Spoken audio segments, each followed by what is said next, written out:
Gather round, we got no gods to please. Saturday night, no sermons, just ease. Discussions flow like midnight breeze. No prophets here, just minds to tease. We talk big bangs in evolution, question faith with our solution. Stars align in our confusion, breaking free from old illusion. Join the fun, no need for trust. Dust to dust, we're stardust.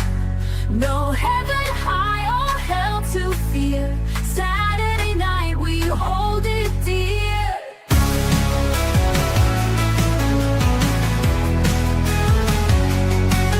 Fun and laugh at myth believers. Here we're all truth seekers. Open hearts and swift deceivers. Make your stand, no hidden levers. Raise your glass to reason's thrill. No ancient text, it's our own will. Debate till dawn, feel the chill. Saturday night, we've got the skill.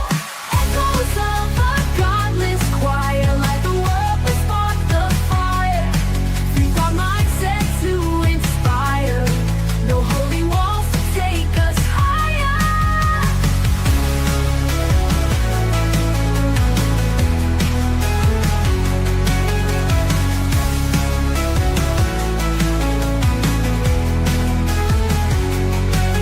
Join the fun, no need for trust. Dust to dust, we're stardust. No heaven high or hell to fear. Saturday night, we hold it dear. Join the fun, no need for trust. Dust to dust, we're stardust. No heaven high or hell to fear. Saturday night, we hold it dear. Join the fun, no need for trust. Dust to dust, we're stardust. No heaven high or hell to fear. Saturday night, we hold it dear. Fun and laugh at myth believers. Here we're all truth seekers.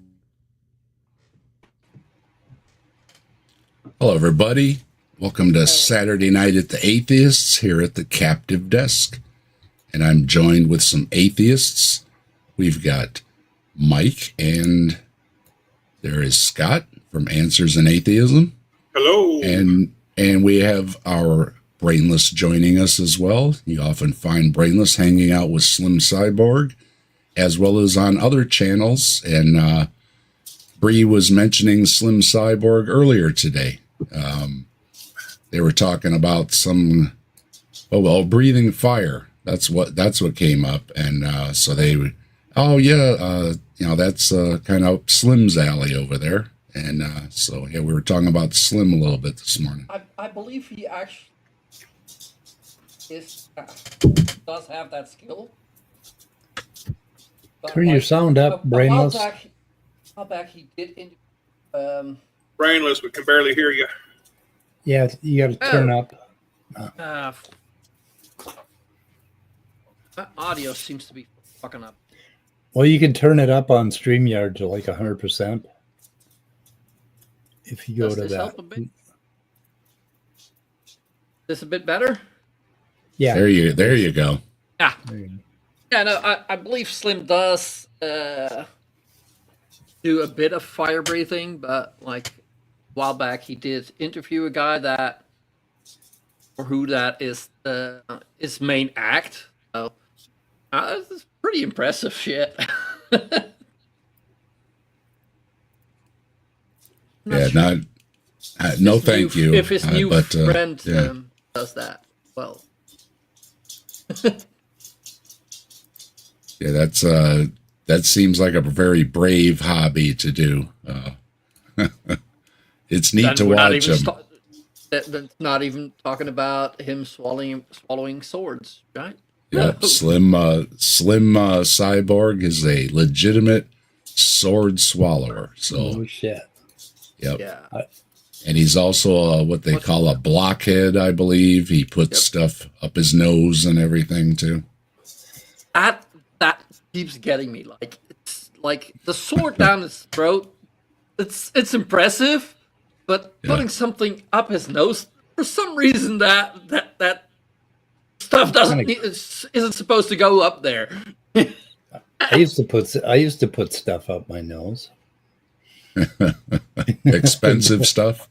Expensive stuff, yeah. Junks. and make sure you check the description, because Slim Cyborg's channel is in the description, as well as the other folks that are here on the panel. Brainless is included with Slim, because that's more or less Brainless. That's where I might hang out. Brainless does other streams mostly, but so check out Slim, and check out everybody else in the description, as well as Bree from HiveSci is in the description, who has merch now. And if you like t-shirts like I do, looking to get a new t-shirt, make sure you go to HiveSci, support Bree, buy a t-shirt. And you can also get merch from Joe at the Kentucky Atheist. And he has an affiliate with a smoke shop with a discount code, also listed in the description.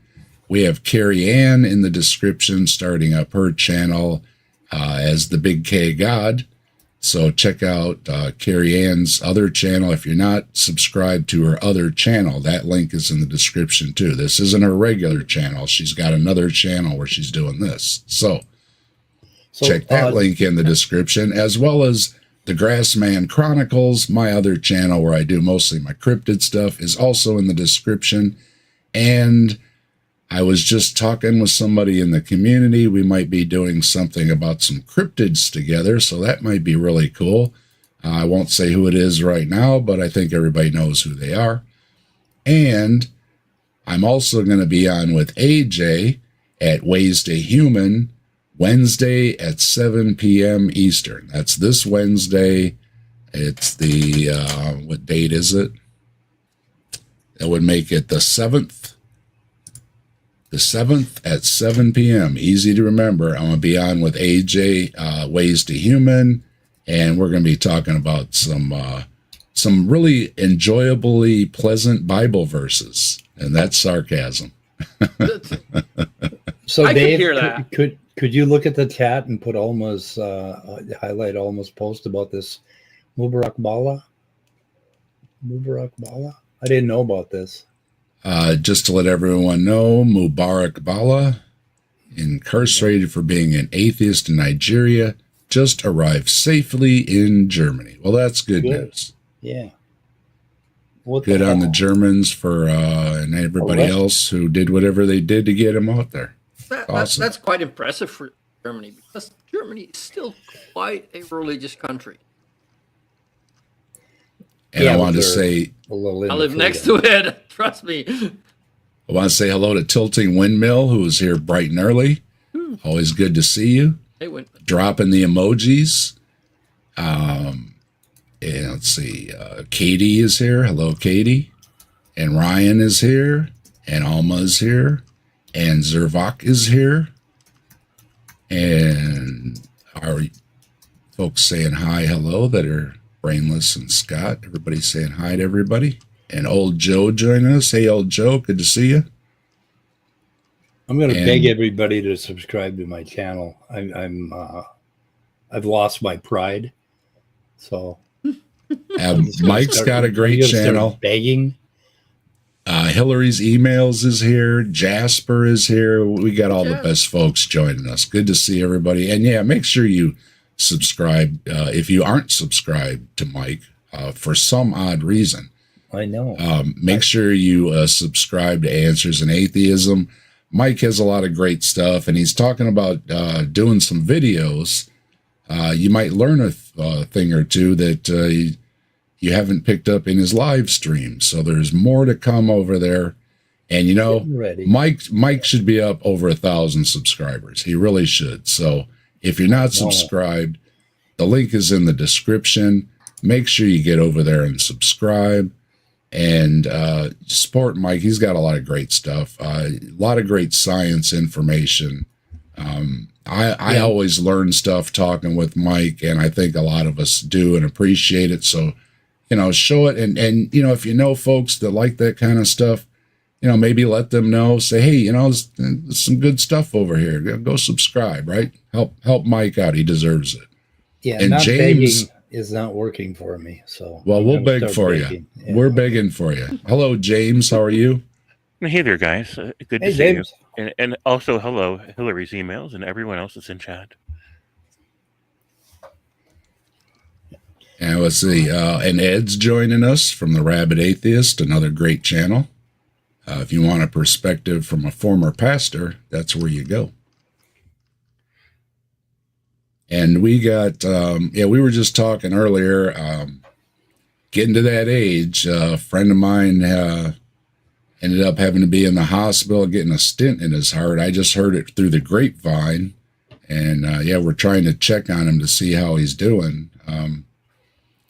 Just one of those reminders, almost 60. And, my friends, obviously, from school we're all about the same age, right? So, it's getting that thing where getting a stent in your heart, it's like, dang, we were just hanging out in the dungeon, as it was called. One of the guys had a big old basement, a big old house, and it was kind of a party spot. They had a band, and the band would hang out and jam, and that kind of high school scene, So that little group of us, I wasn't in the band, but I was one of the guys that had a car, so I was popular with the band because there was a couple of us that were driving, and but it was, it was our friends too.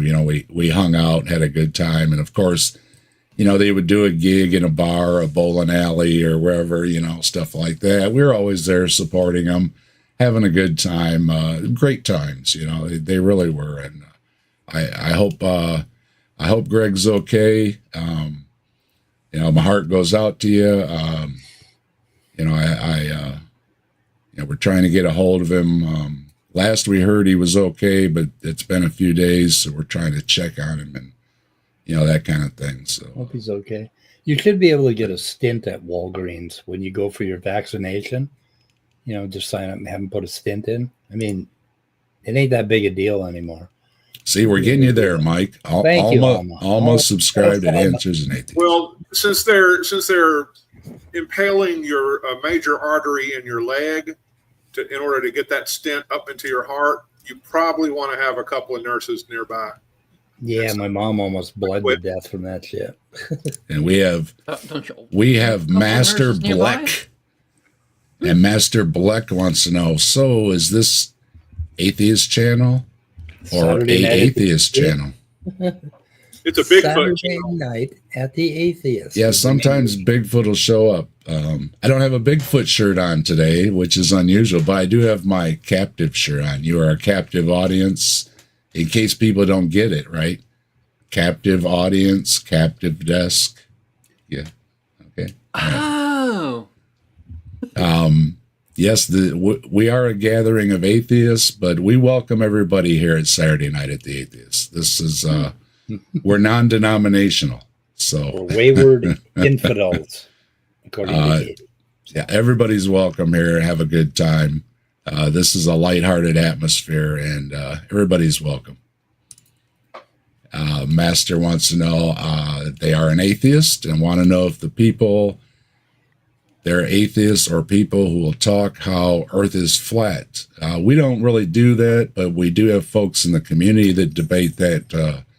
Grayson and Mark Reed do a lot of those flat Earth debates. Those flat earthers are rookies. I'm a flat universer myself. That's basically where I'm at. I prefer the donut Earth because donuts. I mean, right. Unpopular opinion. I don't actually like donuts. They're too fucking greasy. What is wrong with you? What is wrong with you? Dripping greases. Hey, if you haven't noticed yet, I'm not American. You're American? Not Not American. American. Yeah, Brainless you eats. guys, They eat real food over there. You eat biscuits. Biscuits. They're cookies, God damn it. They're not biscuits. And yeah, we do. So Master knows we are multinational here. We do have Brainless here. Brainless is over in Europe, and Simos often joins us. Simos is running a little late today, but Simos says he will be here. So Simos is also overseas, and we have different age ranges here and different parts of the country, and we all come together to share our opinions and have a few laughs. James is in the Midwest, like I am. Mike is up in the north. And speaking Minnesota. There's Simos. And there is Simos, Hey there, Simos. another European friend. Hello, babes. And some of us were on with Simos the other day, having a good chat over there. And then the second half of the show was discussing the old days of the Great Debate and certain people that they like to do a little trolling on, and it was very revealing what Simos and his peeps are up to behind the scenes, poking the bear. Yeah. Some of those guys go back 15 years in this community. Wow. So yeah, if you didn't catch it, go over to Simos' channel. Link in the description. Was what, the night before last, Simos?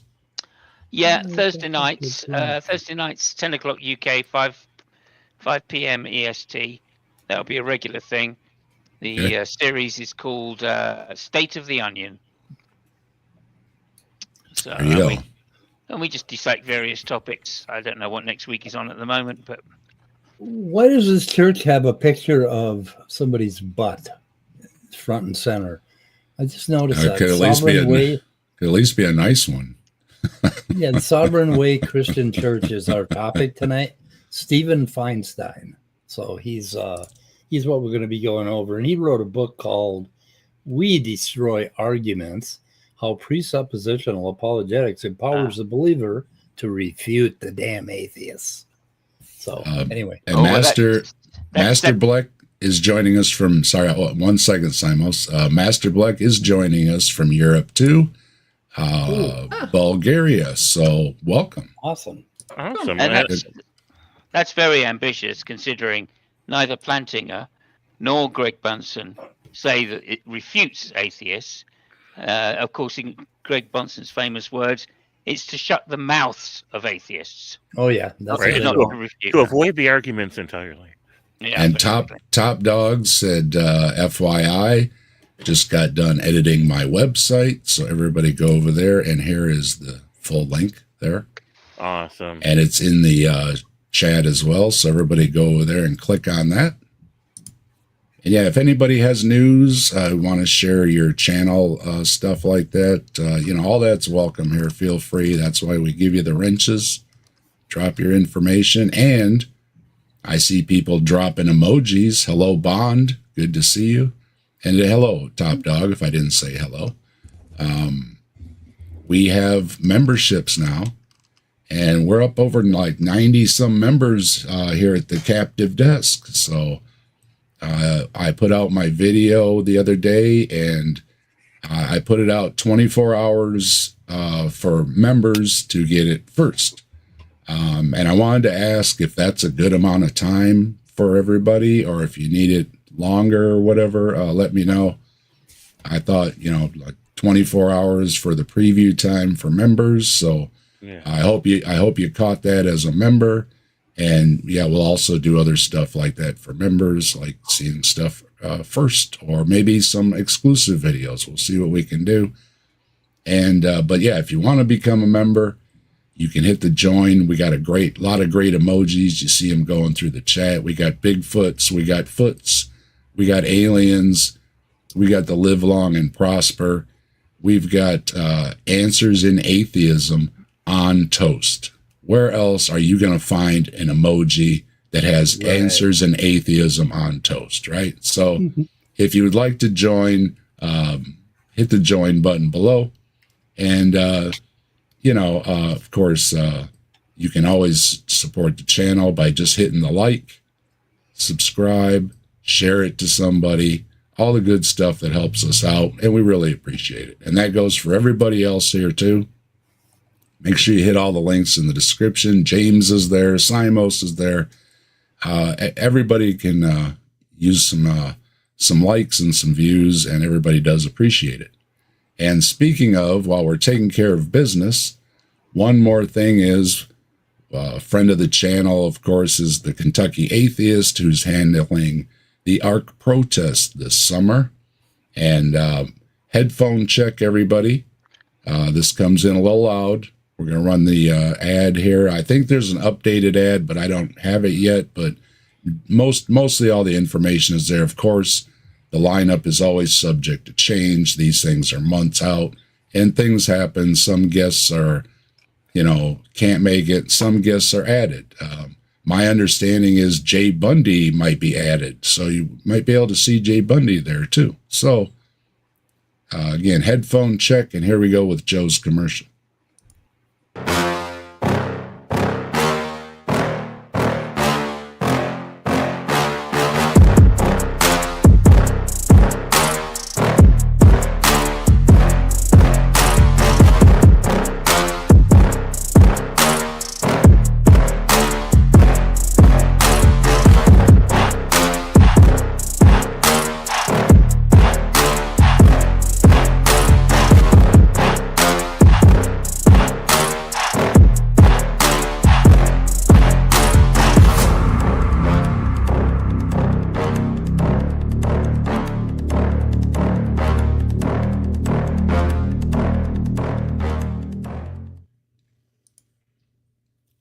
And again, Joe's link is in the description. If you need information about the ARC protest, there's also information about getting hotels and all that kind of stuff. You go to the Kentucky Atheist or message me. I'll relay it to Joe. I'll answer your question if I can.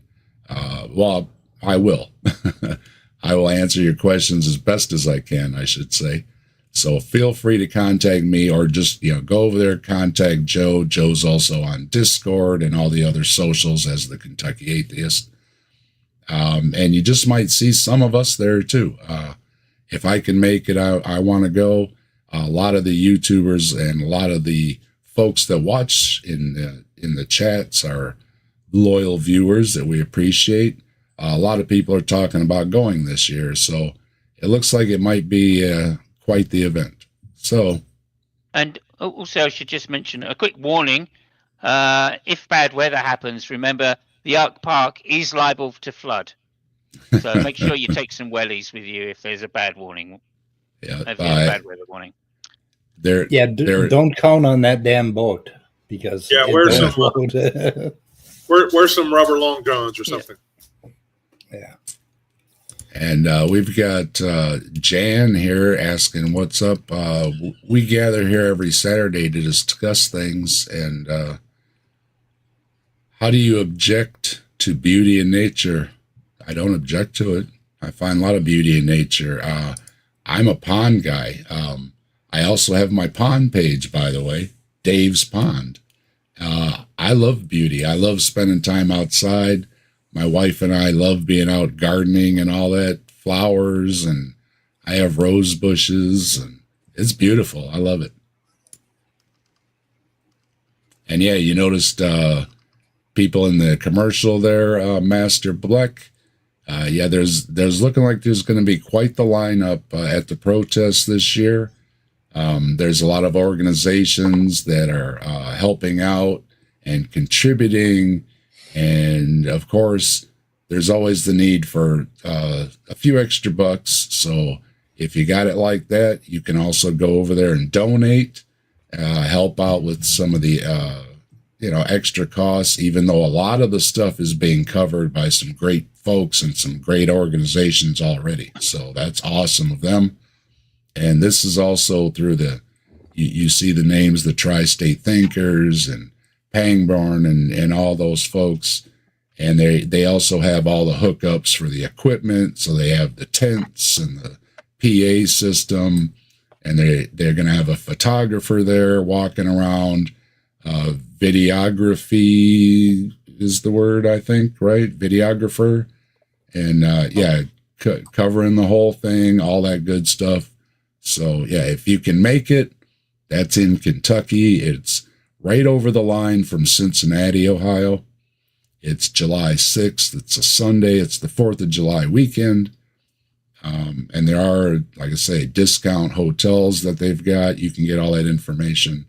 And they protest what they disagree with the Ark Park represents, and expressing their First Amendment and all that good stuff.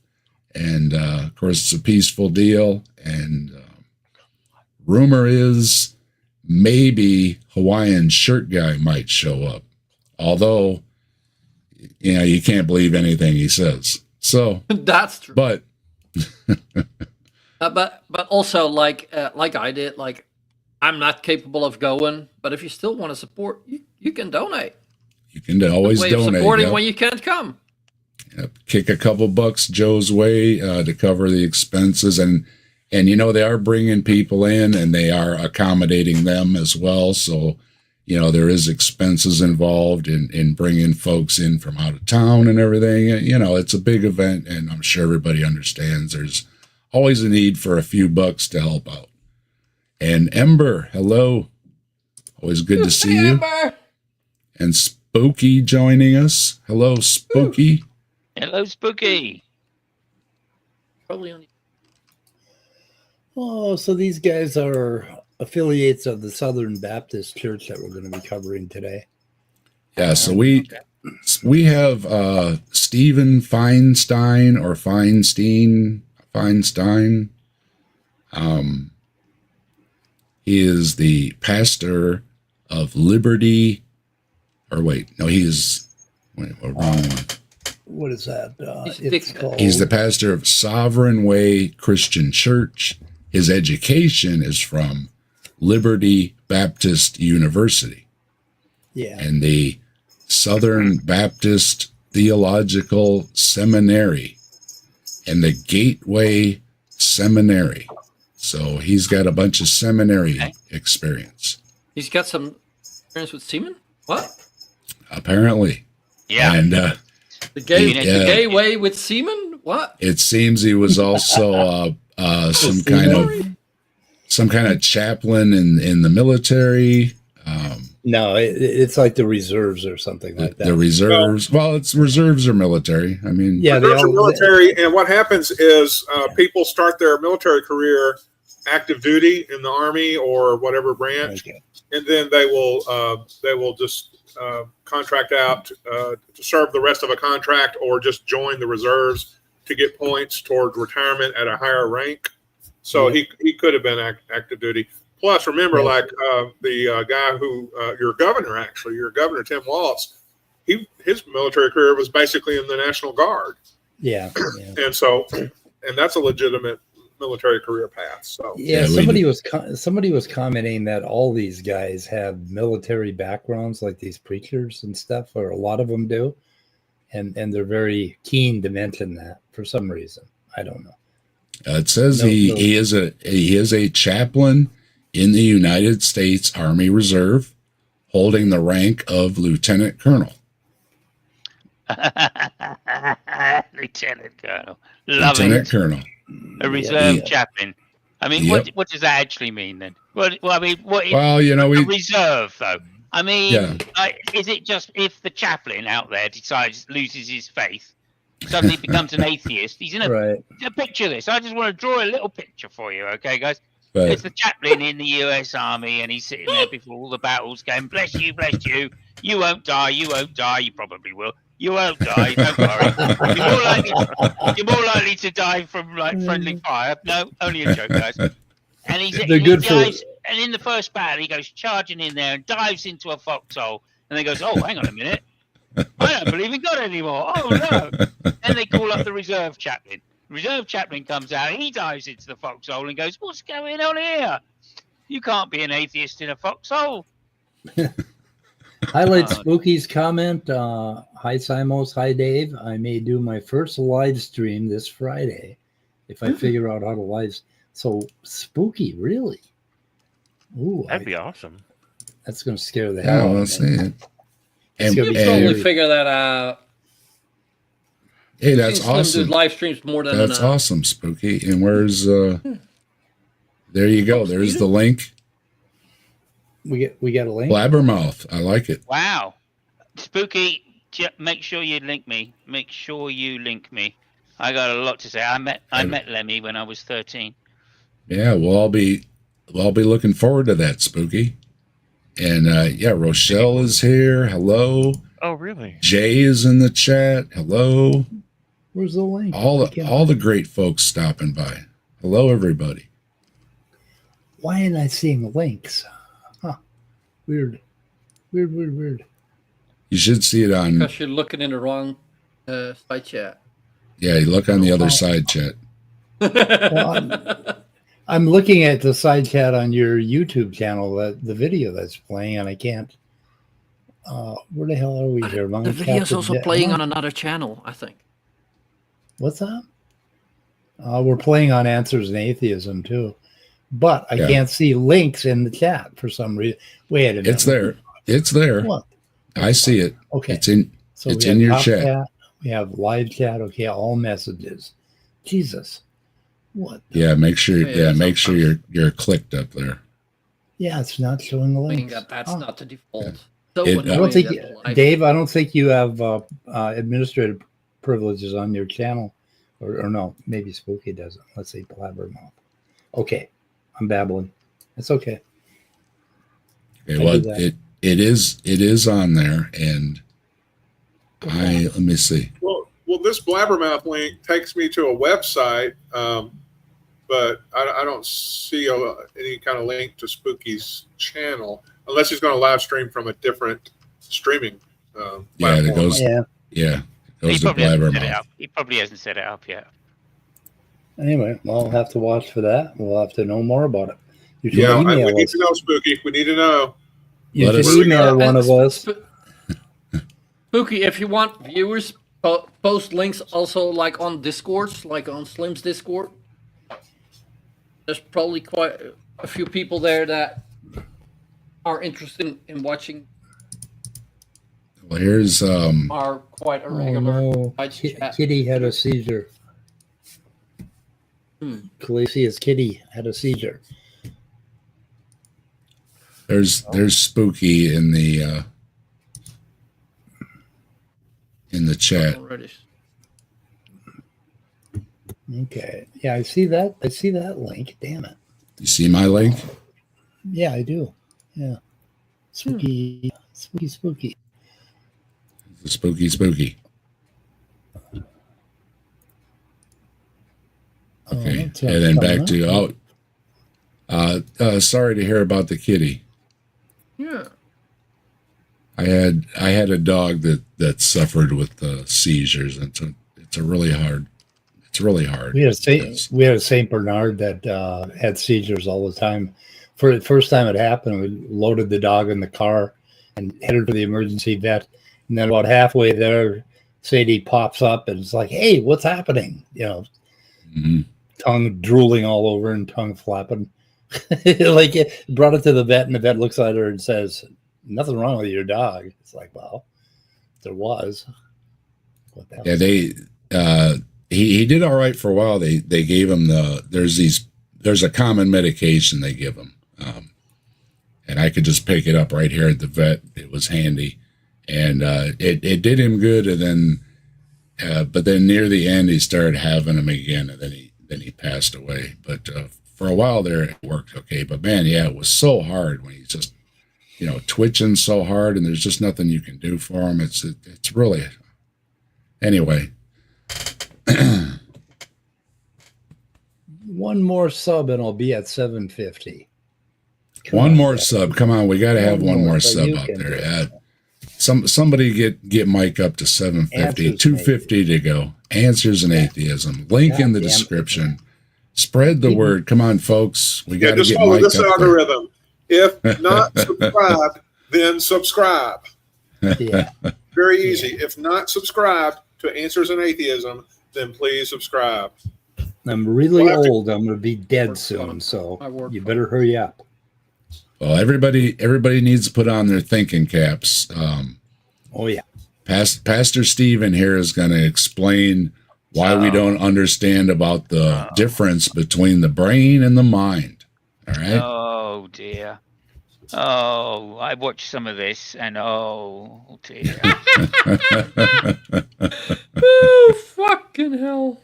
Starting out small, but I'm sure more folks. Yeah, you notice, as Mike said, they destroy arguments. Yep. So we're going to get destroyed. I mean, there's two things they don't. Well, there's three things they don't understand in that sentence. They don't understand what that means because they have no idea who we is. Destroy, they've got no idea what destroy means because clearly that's not what they're doing.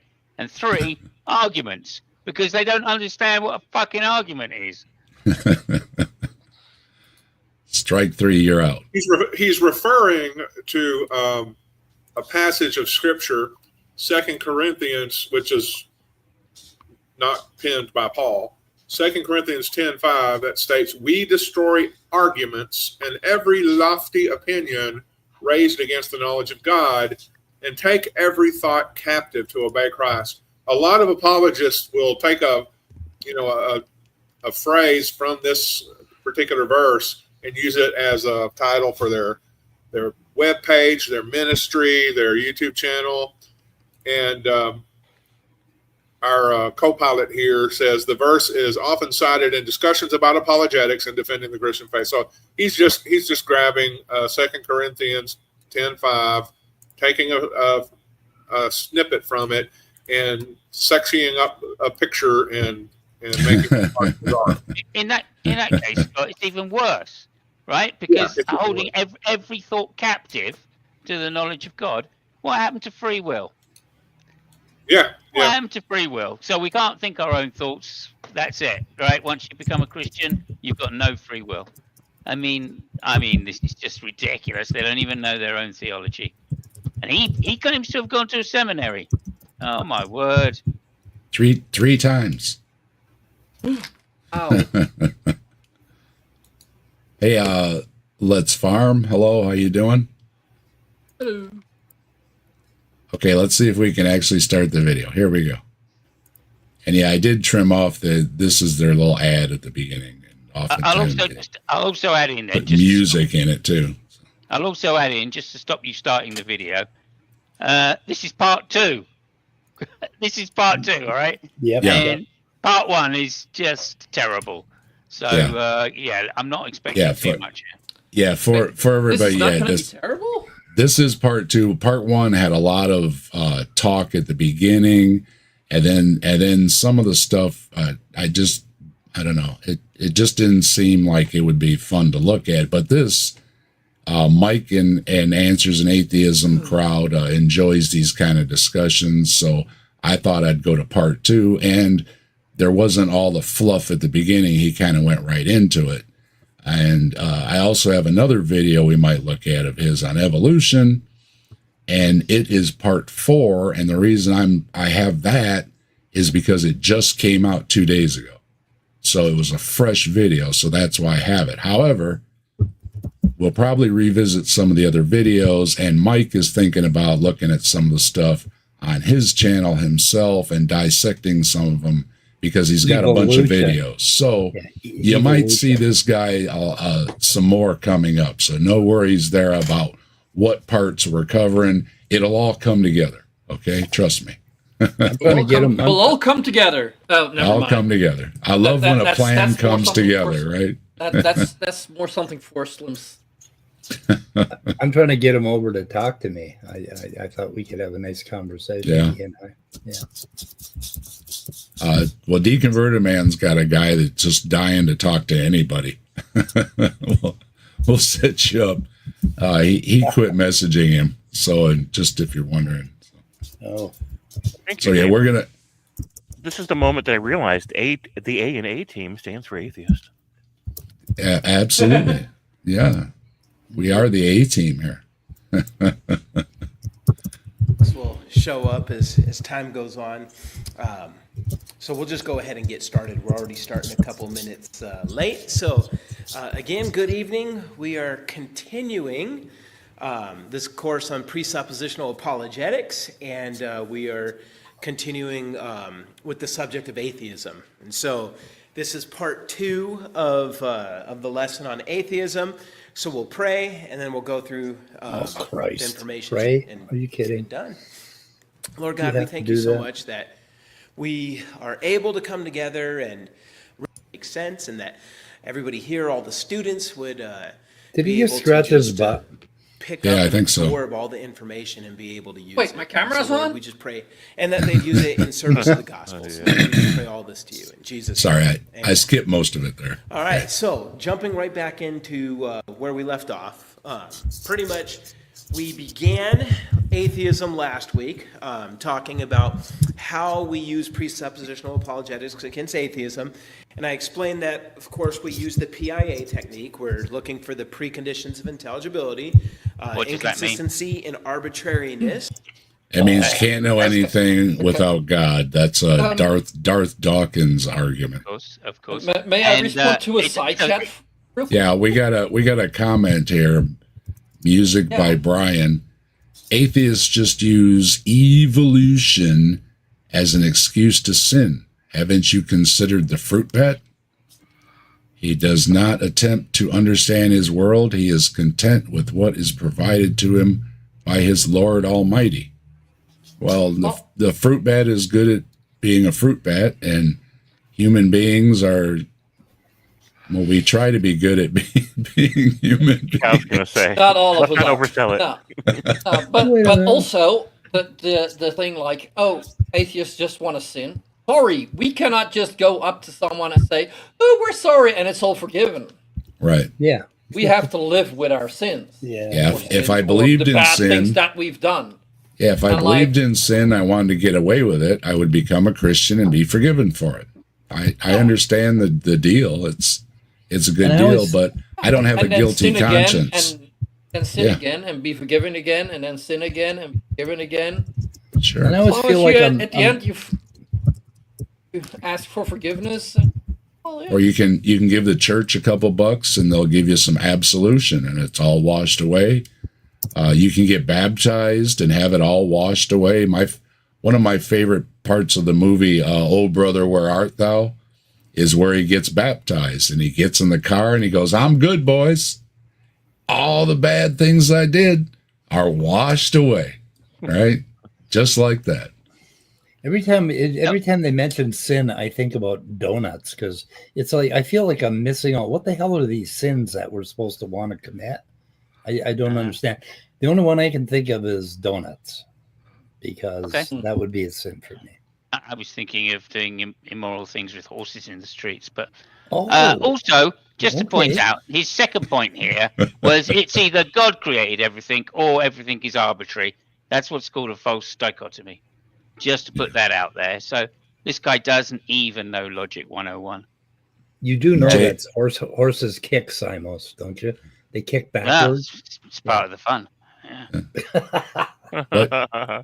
What sins you are you weird trying to get? What sins are you trying to get away with, James? I mean, what do you got? I'll schedule it. Yeah, what do you got? It's No always such thing as it- sin. No such thing as sin, of course.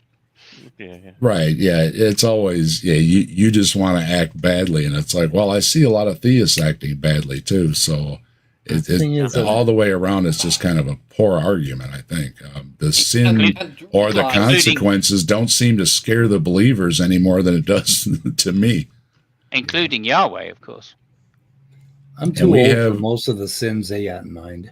We have Mark Stevenson asking or saying there is no forgiveness without true repentance. Whatever else you've heard is a lie straight out of hell. And that's a lie. All the best lies come from hail. Yeah, All the best folks are there too, you know. Yeah. And, I thought it. and like, I thought it was Compton. and the worst people are Christians. I'm not saying Christians are the worst people. Most of the worst people are Christians, or at And- least extremely religious people. Because if they can't control you, they will force their religion on you, control you. And the fabulous Miss Ember is pointing out sin often, or Jesus died for nothing. Absolutely. That's a good way to just look quickly, at it. while I'm sitting there looking at the chat. Yeah, no, Yeah. look. Beauty This- holds no sense for survival. Why would evolution adapt beauty if our life is meaningless? Go ahead, Right. Simos. So quickly, just to say this, I mean, this argument that you're trying to put forward, Jan, whatever.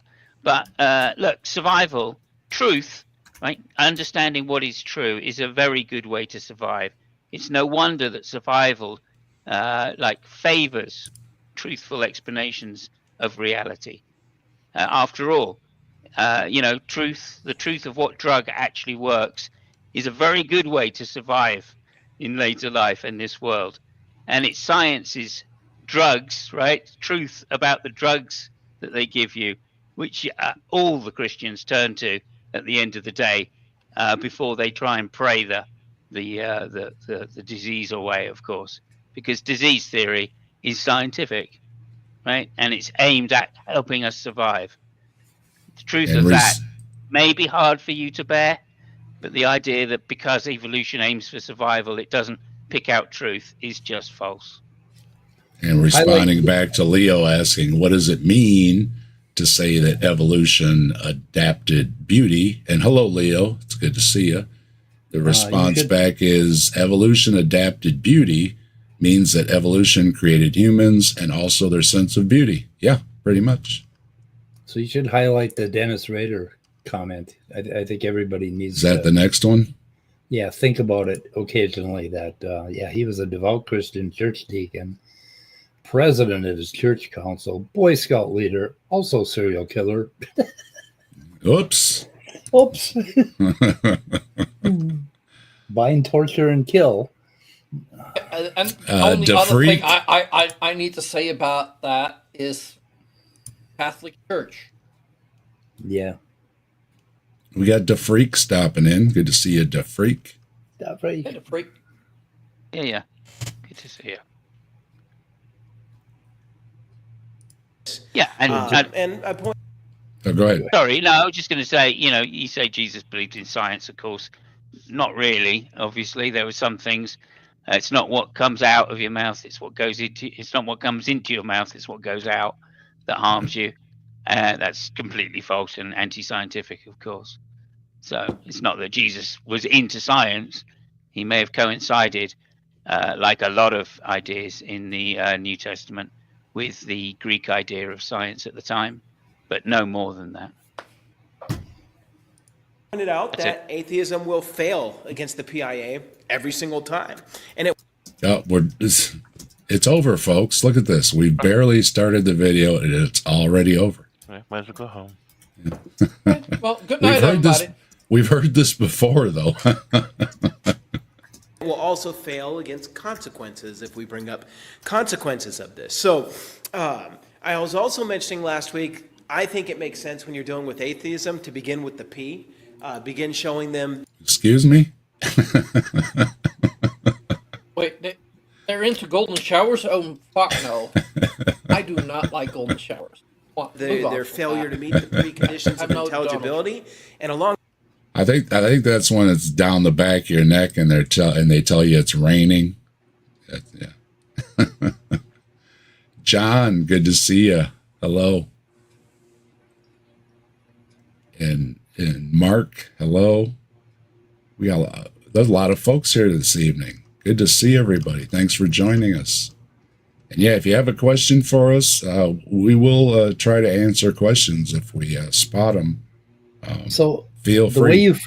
The way you froze them on the screen there, that kind of looks like Nosferatu. That doesn't it? Yeah, some guys, don't do the shaved head thing very well, Right. and I don't think he's doing it very well. No, he looks like Nosferatu. The way we will be able to show them the I and the A. And so last time we covered two of the preconditions of intelligibility. We went over inductive inference. Anybody know what that refers to? What's another name for inductive inference? Logic? The uniformity of nature. No, it's not. That's not. That is not what inductive reasoning means. Well, you can see why I skipped part one. because Yeah, for sure. Well, you can see how it's related. Basically, you can infer things because of the uniformity of nature, sort of.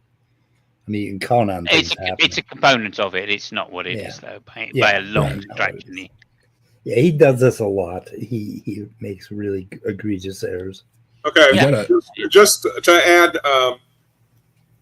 a little bit of a contribution here, I asked Copilot, the AI thing installed in my Windows operating system, just to see why Copilot would say, please go do your own independent research. Don't just take an AI's opinion for it. But it's useful, it's helpful. I asked, is inductive reasoning synonymous with uniformity of nature? And the answer was not exactly.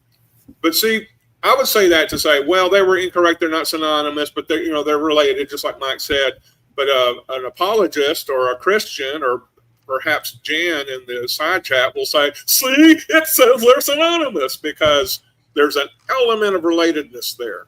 An element of relatedness is not the same as synonymous. So that's my input. Please do your own research, consult a few dictionaries, ask your grandma or something. Leo, I sent you a link. I don't think there's a huge amount of precept in this, by the way, but the next bit is, of course. Go ahead. Formative nature, and then the second one was deductive inference. What's the other name for that? That's logic again. Laws of logic. There we go. Oh, there you go. They were both logic, by the way, just to point that out. They like to concentrate on the laws of logic, absolutely. They're going to talk about grounding, of course, which is another false dichotomy he's going to make, right? You got a lot of folks stopping through your channel, Mike. Really? Yeah. On mine? Say hello to everybody. Hello, everybody. Who's stopping over? Oh God! You got a bunch of folks in your chat over there. Yeah. Oh, Jay Patrick, and Mark Stevenson. We are dual streaming, so everybody knows. It's on my channel and Mike's channel, and you're welcome on either channel. It's all good. All the chats show up for me, so I see you either way, whatever channel you're on. So hello, everybody. Guys, you should all come over to Captive Desk and chat over there, and just let mine run so I get a view. Just make sure you subscribe over there at Answers in Atheism, because we got to get Mike. 751. 751. Look at that. We are making headway, folks. Make sure you subscribe at Answers in Atheism and subscribe here at the Captive Desk and drop down into the description. You got links for everybody else. Subscribe to all those links. Go to everybody's affiliates. Do all that good stuff. Help everybody out. It's much appreciated. Don't forget to like the streams on both channels. Hit the like, hit the share, all those good things. All appreciated. And you can join at the Captive Desk now and get those great emojis that you might see rolling through the chat. And that's a lot of fun too, as well as extra things like I just put out a video and everybody got to see it 24 hours before everybody else did who is a member of the channel. So you get those bonuses as well. Also, just to say, Spooky's just put up a link, I think it's in Mike's channel, for his upcoming live stream. So everybody just click on that link and make sure you press the notify me button and subscribe to the channel. I've just put it into the live chat okay. I got the notification on. And I'm the first like. I'm the first like on that stream. So. Oh dear. Live in 5 days. I'm the first in the side chat. And I am dropping it in my side chat as well. So everybody click on that. Go subscribe to the Spooky. No. Okay, I beat you, Brainless. I beat you. I'm up on top. No. Oh, and the Freak, thank you so much. For me, Dave. Farm wants to know how I see both chats because he's linking it through StreamYard. I see both chats in StreamYard. Yeah. And hold on, folks. we've got DeFreak gifting 5 captive desk memberships. That's awesome. Ooh. Thank you very much, DeFreak. And those go out to DeFreak, Pinworm. Jasper. And Wait a Death Bomb. minute. I can't see. It hasn't caught up yet. One second here. I got a little lag, I think.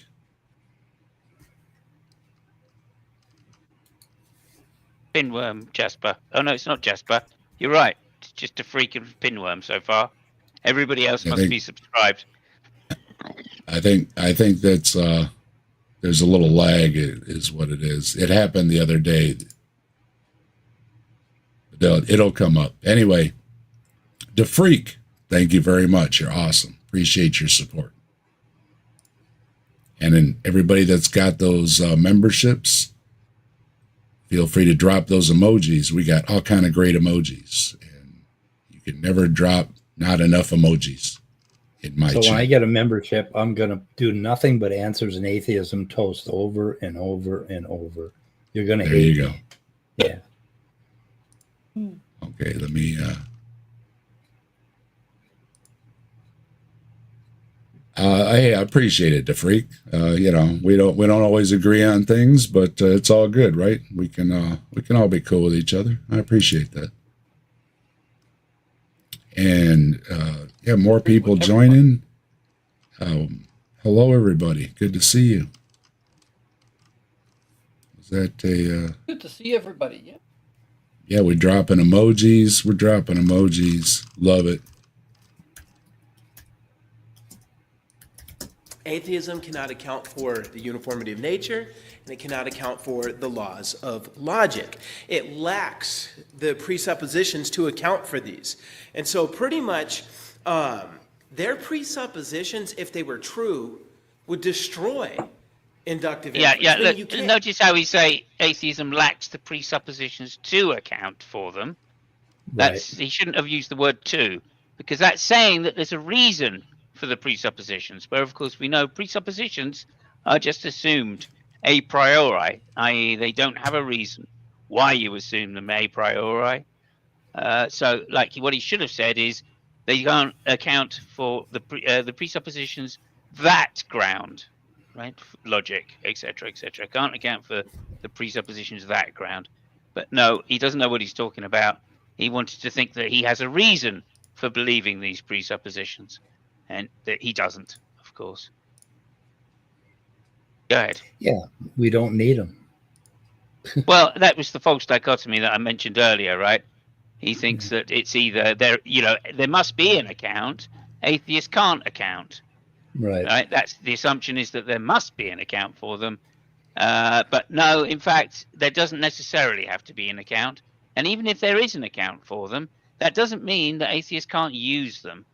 Right? Epistemology and ontology are different subjects. And just because we don't have an account, that's the ontological reason for why they exist, doesn't mean that we can't use them to understand the world around us. So the whole thing is just ridiculously facile. I mean, it's facile. And hello, Jackie. And who else I see stopping in? We have Atheist Comments. All right, that fits right in right there. Hello. And who else was in there? And you Nerdy Rodent. Hello, Nerdy. Good to see you. And the thing is, we have intelligence, and we don't need to go back and figure out how we got intelligence to use that intelligence to then start to understand how it happened, right? You don't have to presume or have some presuppositional foundation before you start using your damn brain. We use our brains. And we use our brains and we go and figure out, neuroscience. That's how we have intelligibility. I mean, it isn't that hard to figure out how stupid their shit is and circular. And we have the patriotic Leo Phyllis joining us. Hello, Leo. How you doing? Oh, God, he's got an American flag. Are you kidding? I know. He's red, white, and blue, buddy. Aren't you embarrassed? to be a part of that? I don't want and to. Really, just to really point tempted out, to hang it upside down. Yeah, you should. Just to should. point out, patriotism is love for your country, not your president. Yeah. Of course. Of course. Are you a flat earther now, Leo? Just checking. Not No? yet. Okay. Just checking you have the American flag there, and obviously those of us in Europe, have certain biases. I quit being a Uh, patriot on November 4th, 2024. There was somebody asking earlier about flat Earth. Do you do flat Earth debates, Leo? Not anymore. Not anymore. There's no reason to. No, there isn't. There never was, but There never it's was. funny Well, how triggered they get. Sometimes it's a slow night, Have a Well, on uniformity Slim of nature Stream, if the we do still sometimes go over flat Earth. Yeah. Well, Slim touches on a lot of things. So, yeah, if anybody On, wants a great variety, you'll find it over there. on Tuesday, we're gonna do a dungeon stream. So that's all about All right. things. Ooh. And Slim's All new right. friend joining us. So. Everybody can go get their Da Freak on over there at Slim's channel on Tuesday. He's a certified freak.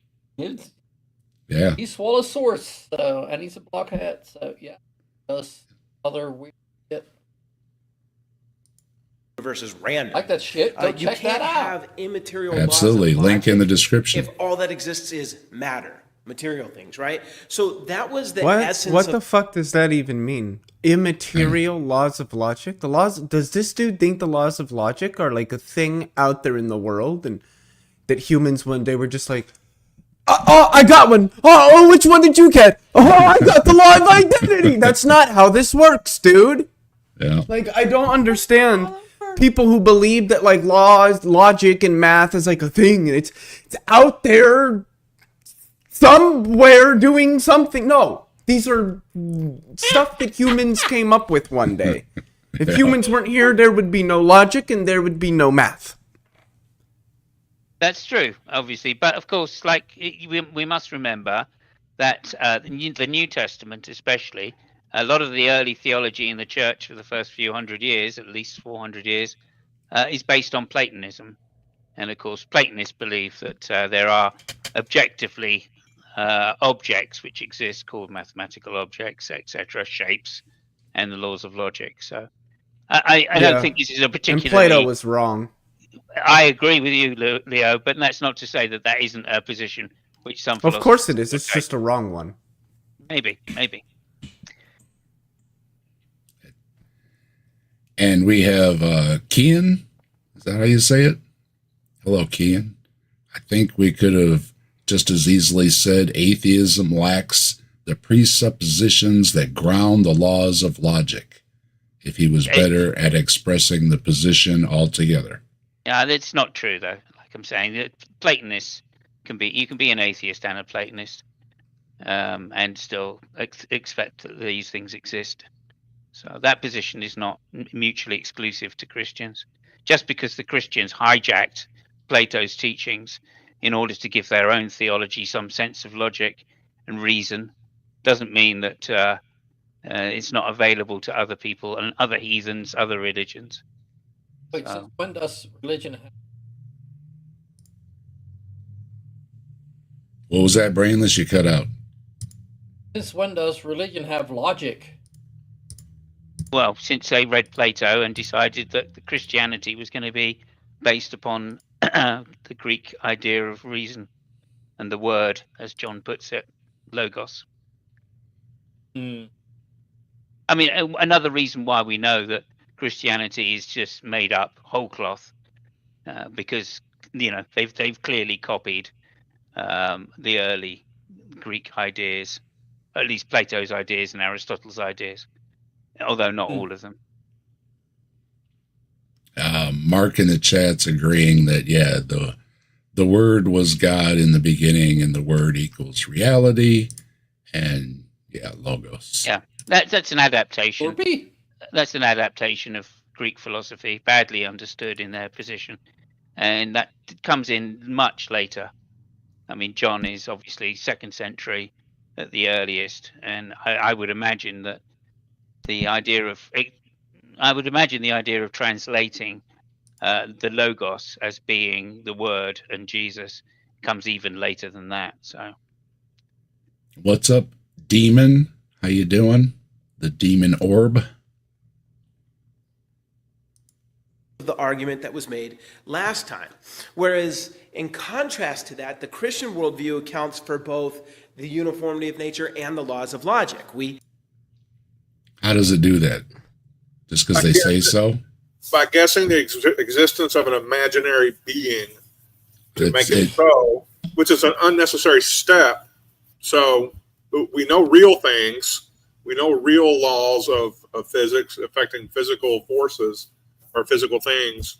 But then you make up a God and say, that's it. That's to me, not quite necessary. That's what Simos just said about John or whatever. It's just like, well, just because, right? Right. What Plato did is he just imagined the laws of logic and all of the forms, and did not attribute it to a god. He just imagined that these things were necessary, that there were these immaterial forms outside of everything else. So he did the same thing, but he left out the God part, Plato. So go ahead, James. I was going to point out that there's also no such thing as the Christian worldview. That's not a thing. Christianity is a theme. It's, the worldview that one Christian holds is going to be very different than the worldview of a Christian in a rival sect, a rival faction, or even an independent Christian who just comes up with their own ideas about what Christianity is. So, everything this guy says, he's just making it up. He's just pretending things that don't exist. I'd also like to add that the phrase uniformity of nature is doing a lot of work here. And we got Jay joining in. Hello, Jay. Hi, guys. Also, to just follow on from that, if you want to say a bit more about it, the explanation, right, that this uniformity of nature is justified by, can only be justified by God, is extremely tenuous, because as an explanation, it gives no mechanism. It's just a straight assertion. And in fact, it's no better as an explanation than random chance. So the very argument that they say it must either be arbitrary or God, as there's no difference between those two positions. No difference at all. And you should know that this guy says in his evolution video that because we believe in the uniformity of nature, then randomness is not possible. Yeah, but doesn't the uniformity of nature thing come from like an infallibilist position? Because since they know God, or actually the presupposition is technically that everybody knows God, so you know that there's uniformity to nature because God made nature uniform. Yeah. Well, that's what they're going to say, but the concept I think largely originated with David Hume in talking about things related to induction and causality. Yeah, and that uniformity in nature, that nature will behave as it always has. That tomorrow, if I drop something, it will accelerate towards Earth's surface at 9.8 meters per second squared. That is this notion of uniformity of nature. That nature is uniform. Yeah, it goes back as well. I mean, there's many different versions that Christians have tried to engage with. Paley's clockwork universe. Newton also had some ideas about it, which were very similar. What was that other one? So, Paley's clockwork universe. Paley's clockwork. Oh, I hadn't heard of that one. If I had, I forgot all about it. Yeah, I mean, it's just the idea that all things run along the same lines. Watchmaker style argument. Watchmaker. Thank you. The universe is mechanistic, and it has this, it just seems to have this imbued mechanism to it. It almost like, it was a machine made by something, that whole style of argumentation. I think that also goes back to Bacon as well. None of those guys even knew what an electron was, so screw them all. There you go. Well, nobody's perfect. Yeah. Yeah, windmill. We got the best minds here tonight. Look at this panel. You can't You guys beat got the this best panel minds here. Here, anywhere. let me take my leave. You can beat me. No. I will too. I'm suffering with a bad bout of insomnia right now, so I'm not going to be much help. I just came in here to entertain myself. I give a That's fuck it. about y'all. It's all good. Can account for inductive inference and deductive inference. And so today we're going to But continue. what about abductive inference? I'm sorry. Sorry. I couldn't help it. But you keep abductive in the corner. Don't put abductive in the corner. Along these lines, we will continue measuring whether or not atheism can Measure? explain No, or you even just account. presuppose everything. You don't measure shit. Can I? Oh yeah, presuppose- that's what he's doing. This is a presupposition lesson. So Presuppose a he's foot. laying it out. Yeah. If you presuppose a foot, it's because God has specially revealed to you that when you say that's a foot, it's been revealed to you that that's a foot through presupposition. You don't need to measure shit. Can I respond to a comment here quickly from Kian? Absolutely. They say, from a theistic perspective, the uniformity of nature makes perfect sense. It's grounded in the rational, orderly character of a divine mind who upholds the cosmos consistently. How do you know that? Let's just grant that there is some sort of divine mind. Let's just grant that. How do you know that it is orderly in its character? How do you know that it is rational? Are you just asserting that? You guys Suppose you the guys- divine mind was there.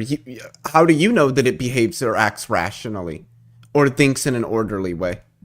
And even if it did, I can grant you that much. How do you know that it would create a reality that's like that? You see, these kinds of arguments require you to suppose so much about this supposed divine mind that there's no way you could reasonably know. Not with any greater probability than anything I could assert about it. Leo, he took a bunch of mushrooms and saw God's face. That's cafe. Is it? Yeah. Oh, Somebody told me well, that's I really don't care, but the point still stands. heroic dose is like his motto, man. Oh, I didn't Yeah, realize. when you say Cafe, I want to talk to you about the heroic dose because We got I've when you done a say- few. When we you say got cafe, Oceanus when you here say- too. Hello, when you say cafe, do you mean Keefe? Keefe. Yeah, Keefe. Or KAFEI. He had the weird bug-eyed freaking icon there for I a would while. say Kafai. Kafai, Keon, whatever. No, there was Hey, a how guy- you doing? There was a guy from Canada years ago called Keefe. He used to use a voice changer. That's you, Keefe. Hello, mate. It's good to see you. No, I don't think that's the same Keefe. It's cafe Okay. or he once had a very long conversation with Barney. It was like kicking. It was like Who the fuck it was is Barney? It just kept Barney Tearspell. It just kept going don't know who round that and is. round and round and round. Oh, you would like Barney. He was a stoic. Oh, Or yeah, he you still definitely is a love Barney. stoic. Yeah. There you What go, the fuck Mike. is what the fuck is a stoic? I've heard that word so much. I don't know Yep. shit about what it is. He Seven holds grams, the no God. Yeah, I did 4 grams of ape, no God, and that's like doing 16 grams of that regular shit. He holds to stoicism. Yeah, I don't you're know right. what that is. It's a word I hear a lot. I have no idea what it is. Look at You'd it. have to look Intellectual it up. cowboy. You'd have to look it up because it's a little too much to explain in one sentence. Is it? Mm-hmm. It can Because be, yeah. the orderliness of nature reflects its source. Okay, what's the argument for that? First off, what's the argument that nature has a source? What does that mean? We observe a universe governed by consistent, intelligible. What do you mean by governed? Are you saying the laws of physics are a thing and they tell the universe or instruct the universe how to operate? I don't know what you mean there. This Hard strongly determin- suggests that its source is rational and orderly, not chaotic. Yeah, I just don't see how that Hard- follows. That's a hard determinism red alert right there. Necessitarianism.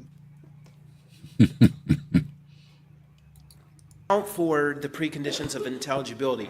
We have 2 more that we're going to hit tonight. We're going to deal with the problem of mind, and then we're going to deal with moral absolutes. And then when we're done with that, Yay. really, Some we're of my done, favorite stuff. dealing with Happy Leo's birthday. sitting there with that song. These are a few of my favorites. Does anybody get the irony of him saying we're going Keep to that comment up for a second here. Does anybody get the irony of saying that he's going to deal with the problem of mind? Yeah. Yeah. We got Michael. Hello, Michael, and Perfect timing on that. the Crook report. Yeah, the Crook report. Hello, everybody. I just wanted to say quickly, I don't think there is a problem of mind. What problem? What's the problem? Yeah, I'm not what's the having problem? problems. No, he's gonna lay- Neuroscientists aren't having problems. I don't know what you think Leo, the problem Leo, seems to be. Leo, he's obviously having a problem. He had to ventilate his. Yeah, There's apparently. no insulation on the top of that head. Oh my God. Hey, you're welcome. There's been a lot of great folks dropping memberships. I appreciate it, and appreciate the Spock emoji. Live long and prosper. Ooh, Keon, that's not deductive. You did No, is it's not. Number deductive. one, and number two, you're still assuming that the universe has a source, and you haven't given an argument for that. Also, reality does act chaotically, frequently, in fact. It's strange how people are like, "Oh, reality is so orderly, and it couldn't be chaotic." I And actually they heard- they just know nothing about statistical mechanics. If they just knew something about statistical mechanics, they'd know why that's wrong. I remember Danny from Phil Talk. Sure. He was asking Frank Turek at a thing, and Frank Turek basically was alluding to the idea that God would take his hand, if God basically removed his thumb from the switch, that all of nature would just basically implode upon itself. And then Yeah, Danny cease asked to this exist. and then Danny asked this very poignant question, but that's by design, right? And Frank Turek just sat there like, oh. Stephanie's in the chat for Missing Mod, and where's the Stephanie? You need to come over on my channel, because over here on my channel, just for Stephanie, Yeah. we have the dog Do man. do you have a sale emoji? There you go. There's the dog man emoji there. That's Anything- for Stephanie. Hey, Missing Mod, good to see you.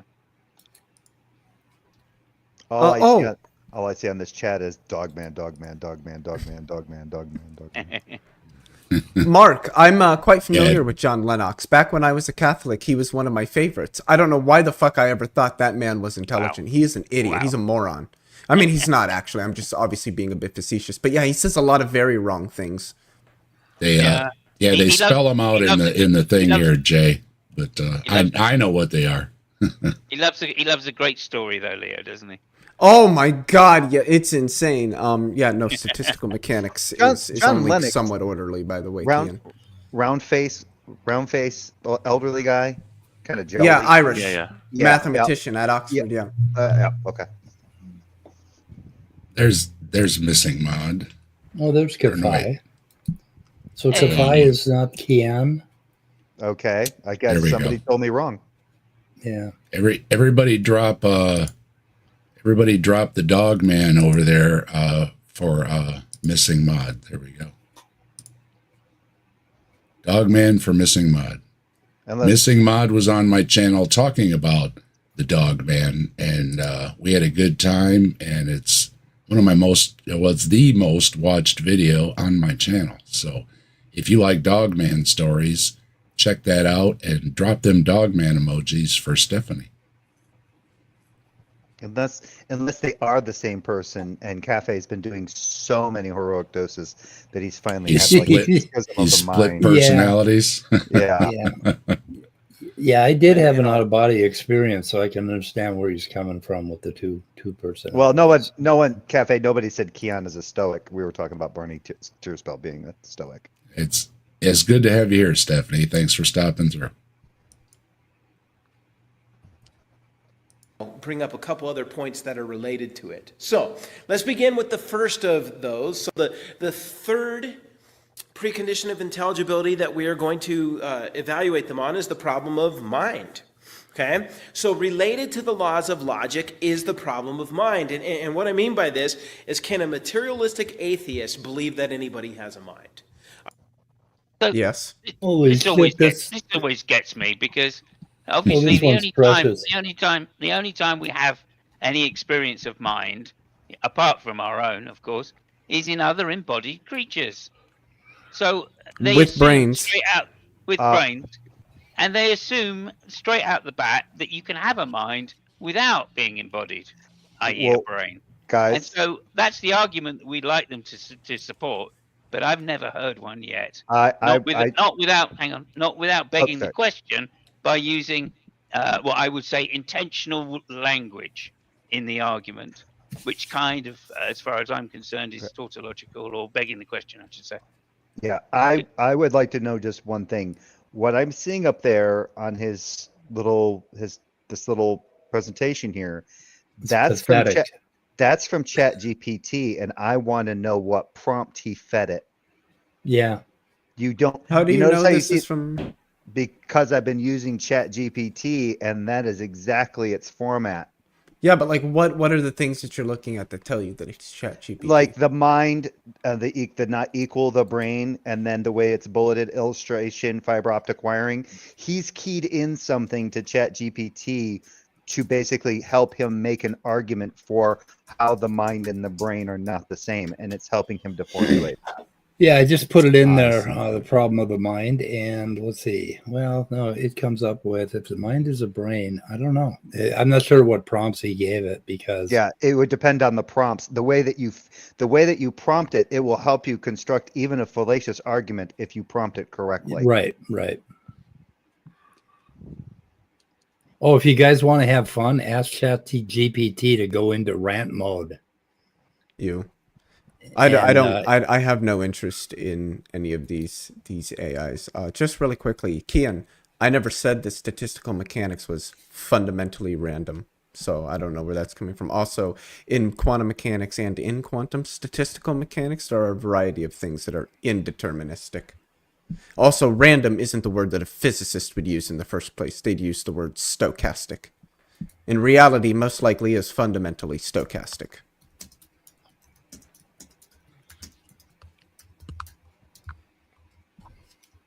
I don't know what that stochastic means.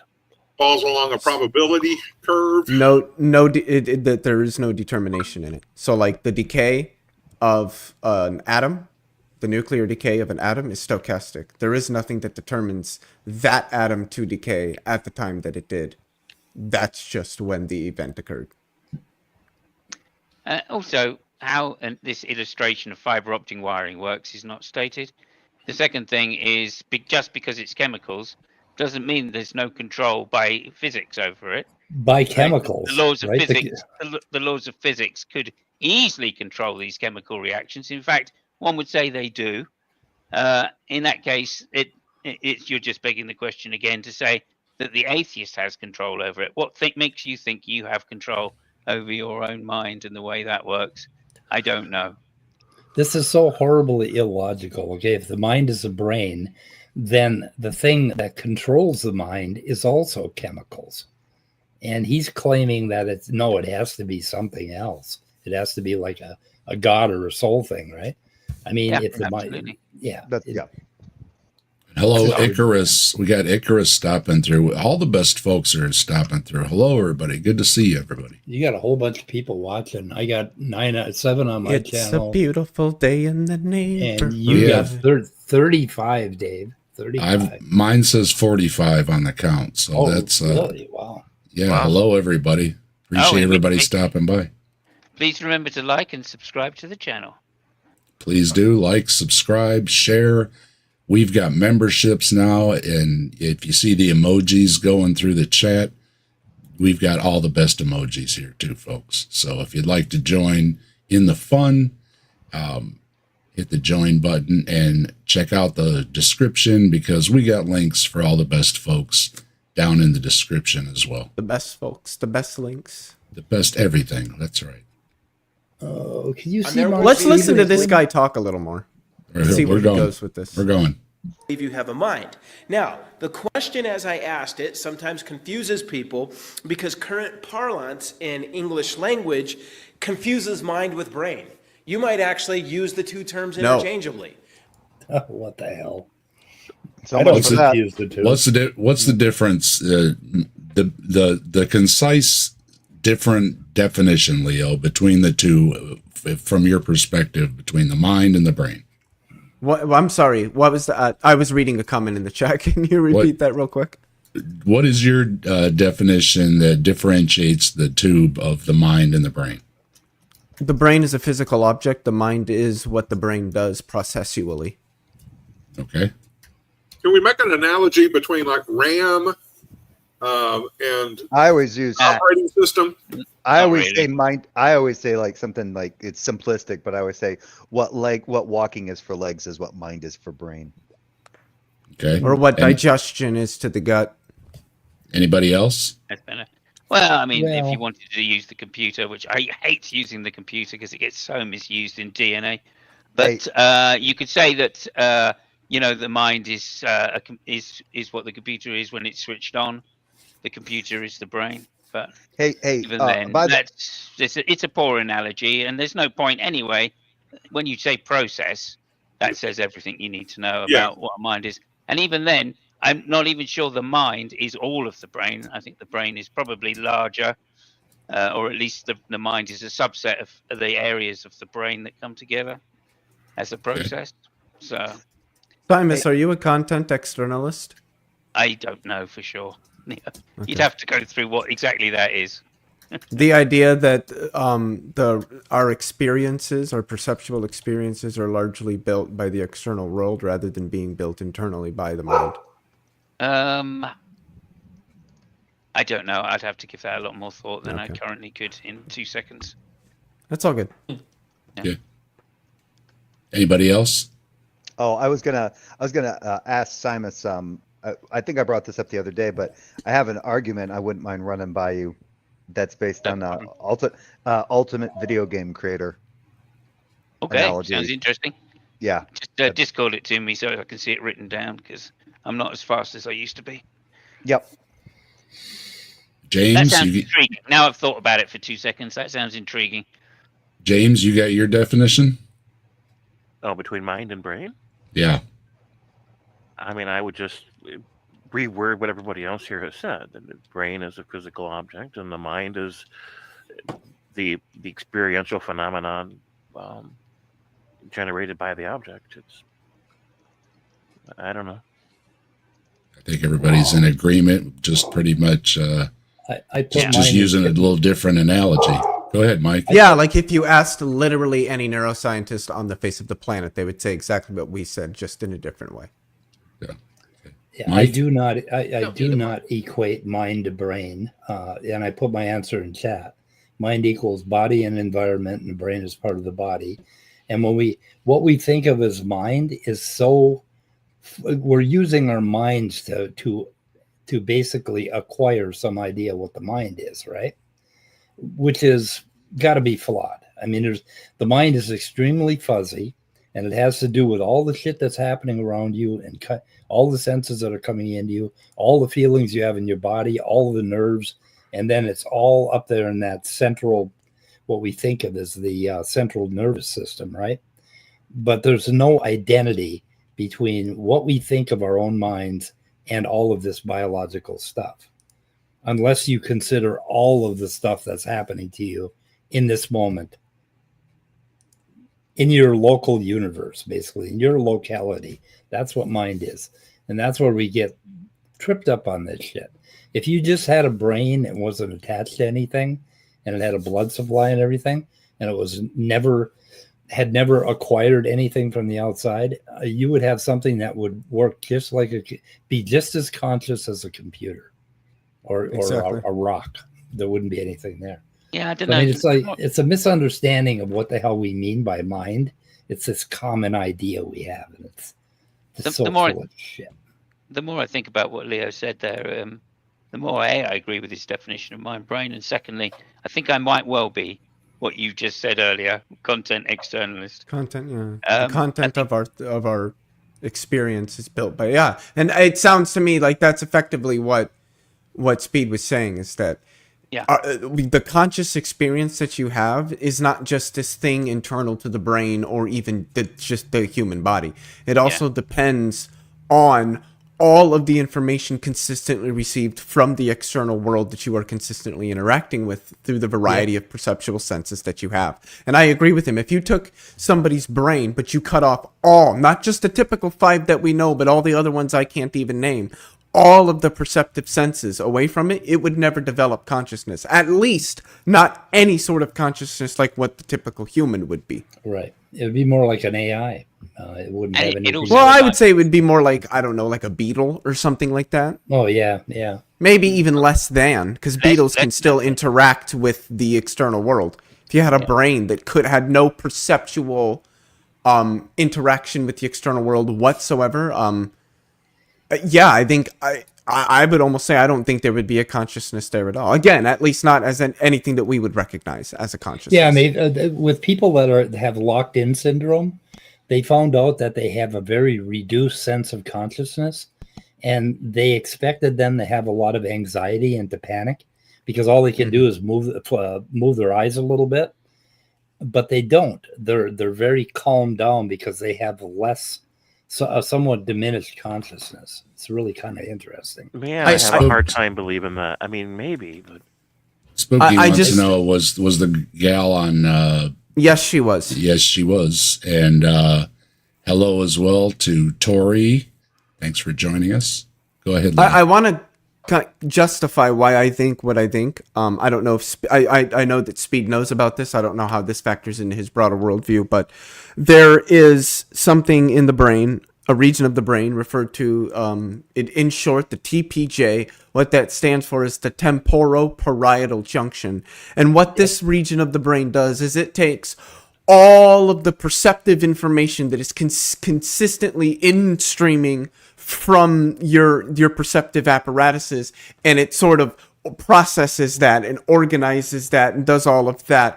And a lot of studies have shown that this is a region that, like many others, is actually quite pivotal to our conscious experience, Right. to that sort of centrality of our conscious experience. And another thing about this is that a lot of near-death experiences, and particularly things like out-of-body experiences, often occur when there is what's called a multisensory disintegration in the processing of information in the temporal parietal junction. That can give rise to a variety of illusory perceptive experiences, like those experienced during out-of-body experiences or near-death experiences, which is part of the reason why it is believed that this region is very, very central to understanding and developing human consciousness. And that is why I believe that consciousness very much depends on being inside of an external world. And this is also one of the reasons why I don't like skeptic scenarios,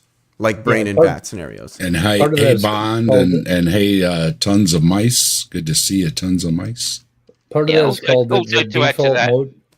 Also, to add to that is, the part that the way the fetus develops, of course, is through the the brain becoming the top part of the central nervous system.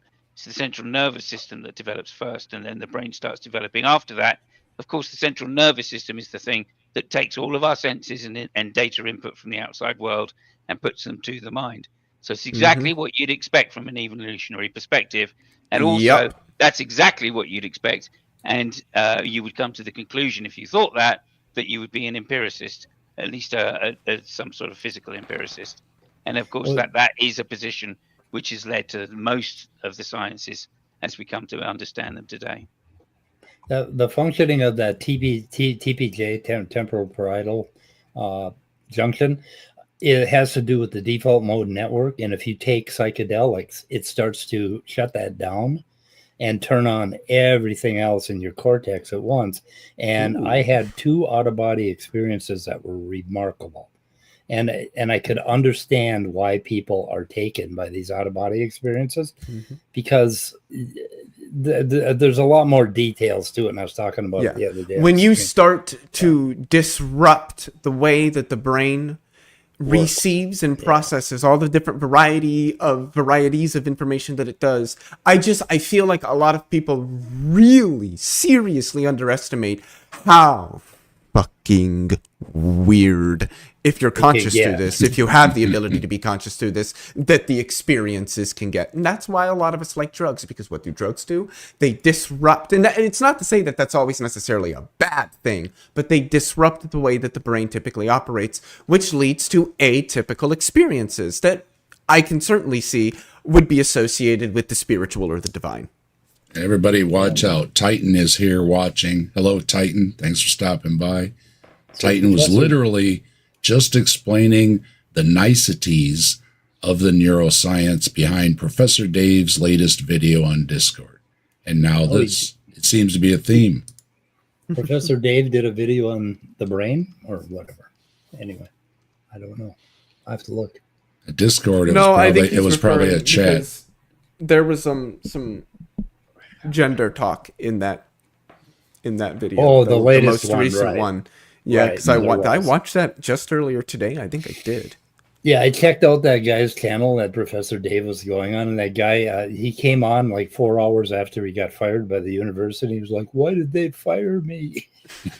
He was almost. It's like you keep your fucking mouth shut and you won't get fired.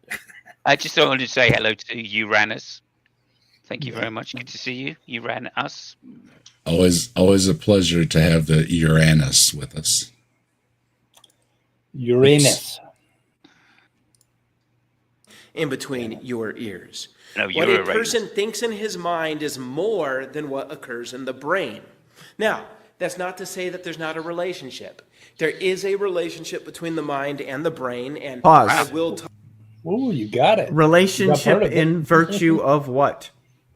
Well, Yeah. We'll see. Maybe he'll answer. Don't get your hopes up.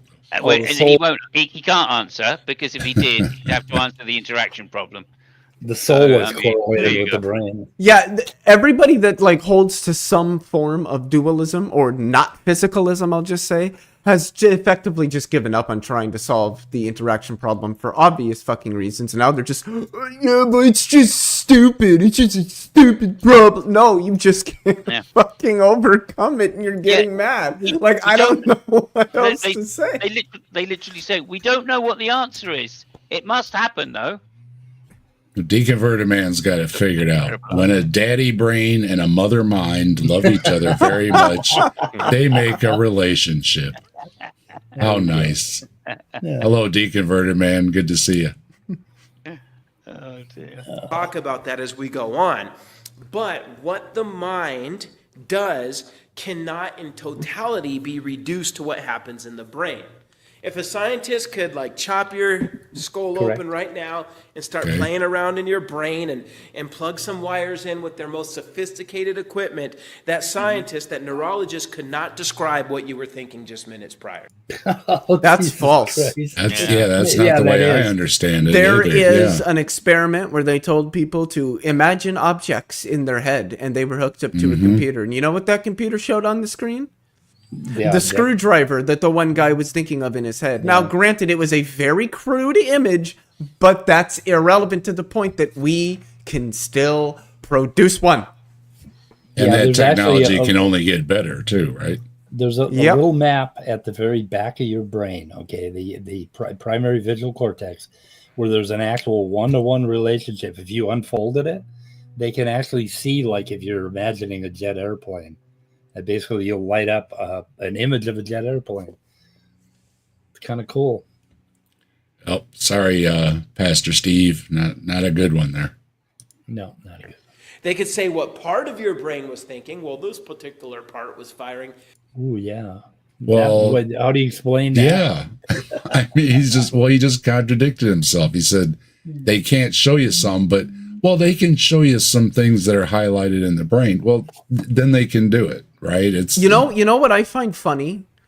Why is it, if I were asking, like, say, a substance dualist, what I would ask them is, why is it that, say, when somebody is taking a mathematics test or is reading a book or is engaging in an activity like sexual intercourse or something along those lines, why is it that blood flow increases to certain parts of the brain, parts of the brain that we can connect to the kinds of things that are being done, like whether you're solving mathematical equations or having sex or out for a jog, different parts of the brain activate, and the parts of the brain that activate are ones related to the kinds of stimulus that is being received.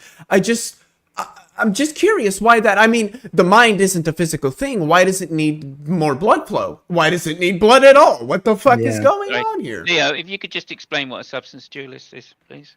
Well, wait a Somebody minute. God who does- thinks that mind is a separate non-physical substance, that it is a part of an ontology separate from that of the natural world, but through some means that has yet to be explained over God knows so well, ever since Emily of Bohemia, what the fuck is her name, that responded to Descartes and was like, yeah, so what causes all this stuff to happen? I can't remember her name, but ever since then, nobody solved this interaction problem. But God does like a blood sacrifice, so that's why the blood goes to a certain part of the brain. So anyway.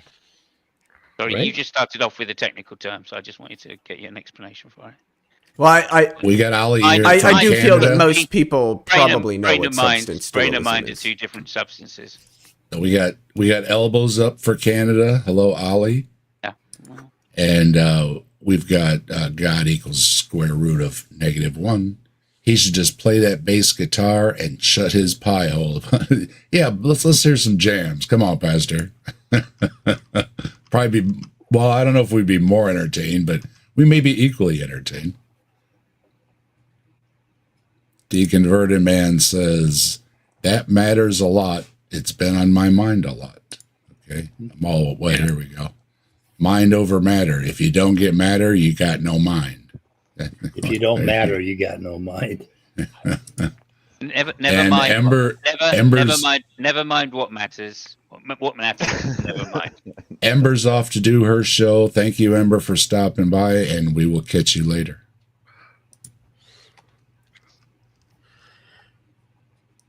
But they Freak, can't you've been a tell naughty you what boy. you were thinking. If you were thinking about your favorite childhood television show, the scientist has no way to know that, even with his most sophisticated instruments, looking at your brain. So what And the reason for that what's your point? is synapses and dendrites. Those are the connections and the branches, neurologically speaking, in your brain. Those things have nothing to do with the conceptual content or the information that's being transferred across the synaptic. So all the parts have no function in the brain, right, Mike? If you're thinking about a banana, then the neuroscientist should be able to see a banana in your brain. Well, as Leo pointed out, in some fashion they can, but why in the fuck would you expect to have an instrument look at that pile of cholesterol and see a banana in there, or an elephant, or whatever? It's like, oh my god! You can see it's like there's Hernandez. there's bananas and you can find bananas and cholesterol. Well, Also to you say find cholesterol in that, bananas. just to point out that this information he's imparting to his crowd, he probably learned at seminary. I mean, it's just so stupid. It's just like it's like Eric Hernandez said that, well, an elephant is really big. How can it fit in a brain? It's like, what the hell are you talking about? What? Yeah, they think under Yeah, physicalism, if you think about an object, what that means is that your brain, all of a sudden scrambles a bunch of atoms together randomly and materially constitutes that object inside of your head. It's I don't even know how to describe it. It's just bad. Are you serious? Are they that daft? Well, I mean, if that was really true, of course, I'd just be thinking about cocaine and all day. Well, Wow. And hey, hello, Jester, and hello, John. Thanks for joining us. Good to see everybody. if you have a fifth grade understanding of neuroscience, then you think like that, right? It's just so dumb. But it's also a horrible, and the other problem is it's a horrible straw man on atheism, because I mean, don't get me wrong, even even if you're going to say, well, that must be what materialism is. No, Right. Not even remotely. But not all atheism doesn't depend upon materialism. Now, yeah, if you're a materialist, yeah, probably more than likely you're going to be an atheist. But not all atheists are necessarily materialists. You could Right. be a solipsist and be an atheist. So Yeah. come on. Yeah, Kavai is an atheist. He doesn't know it though. If we keep gaslighting him, and Yeah. wait, I gotta go find Jim Bob's his presuppositional apologetic based on the atheist worldview. Yeah. Jim Well, Bob. arms, right? In other words, the information's not the same as the material that's carrying the information. I could use fiber. Yeah, the CD, if you guys remember what CDs were, had music on it. It's not the same as the music. Yeah, well, Duh. actually, no. But as a materialist, what I believe is that a physical copy of the band itself was materialized and shrunk down very, very small, and is playing live Right. on that very little stage. Yeah, like a little flea circus. They're down there Yep. playing their instruments. Which You was got my a- theory you got of a how fan radios here, worked Jay. when I was 4. Jay has a fan here. Bond says they're a big fan.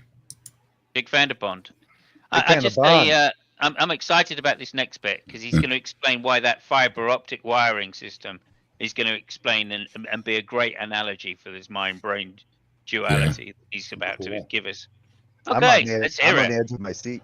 Yeah, let's hear it. Optic wiring is a good illustration of this, okay? All of us have internet. Most of us use wireless, but let's say you're still in a system where you have one of those broadband fiber optic wires connected to your internet, right? Those are not the fiber wire optic. That's transmits coaxial. the information. Well, they're going fiber. My friend works at no, it's cable, fiber to your and modem.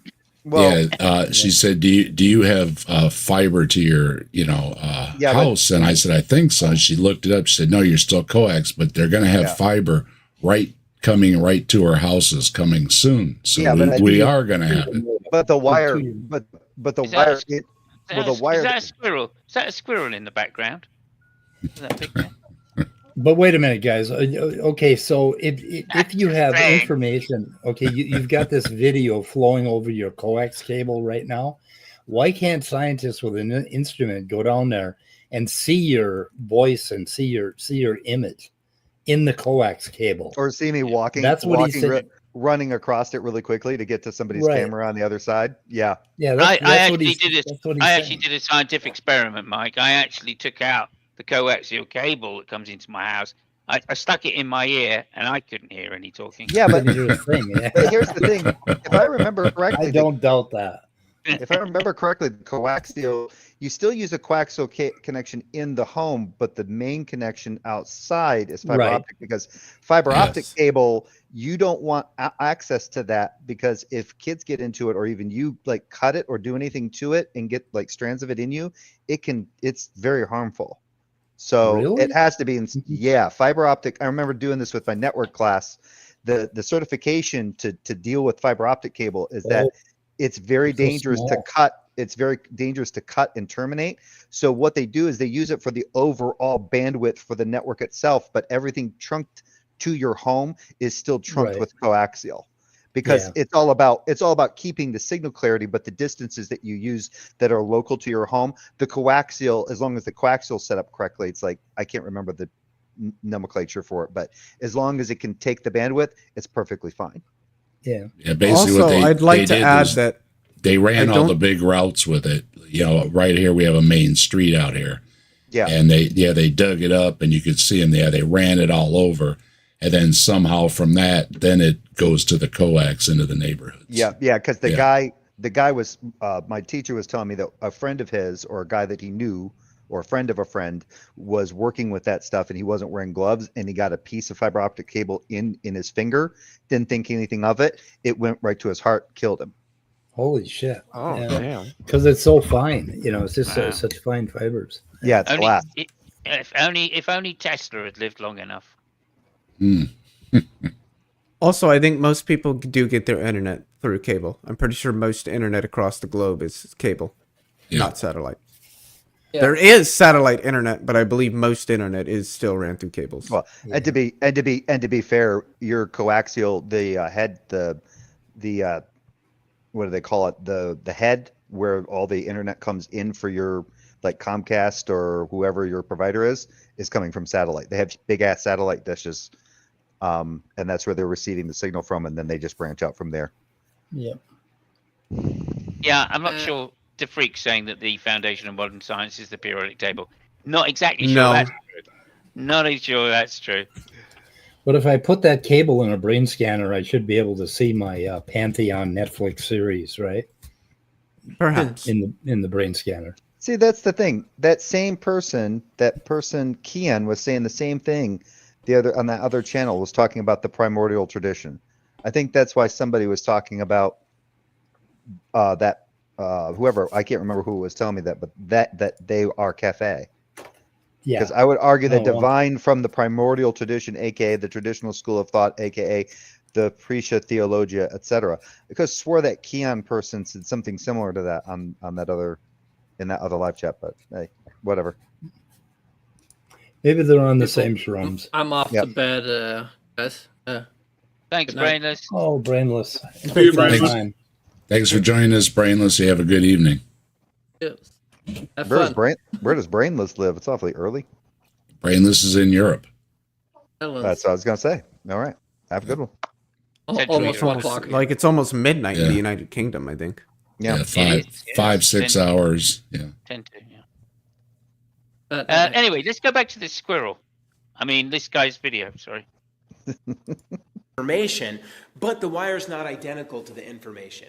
So let's say you write an email and you're sending it to somebody. It is being sent through that wire, through that fiber optic.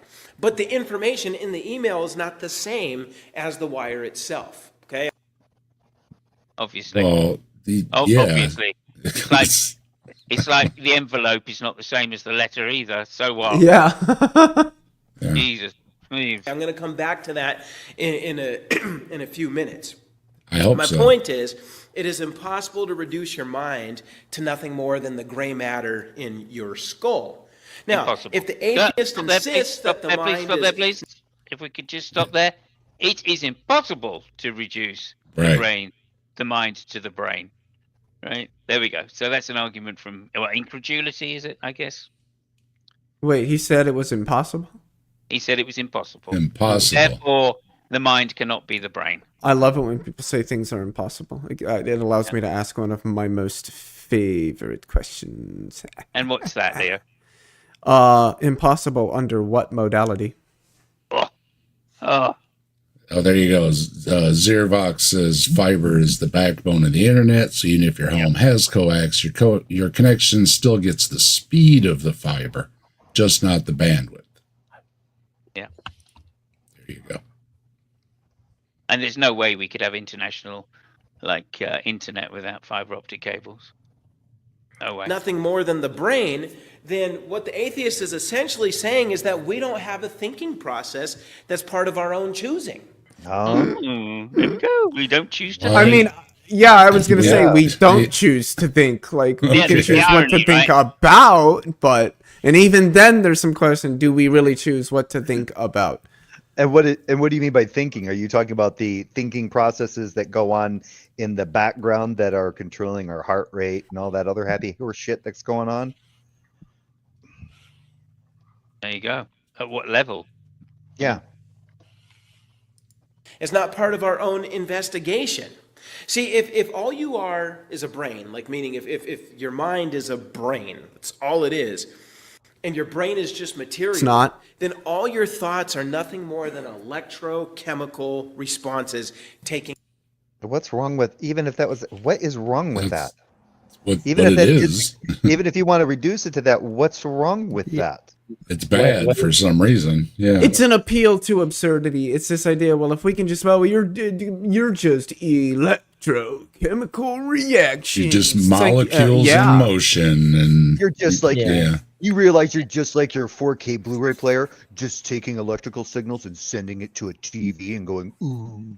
Yeah. And the other analogy I really liked in the past was, yeah, but you're just the fizz of a soda can. Oh, Yeah. fizzy. Beautiful. What was that? Oh, what is that? Sci-10? I'm fizzy No, that brain. was Matt Slick, I think. Yeah, but Sci-10 Brewing. Yeah, I Kit thought had it the was thing Psy. too. Yeah, Oh, I he thought might it have was used Psy. it as He well, had yeah. one like the fizzy. You're You're just fizz. You're just fizz.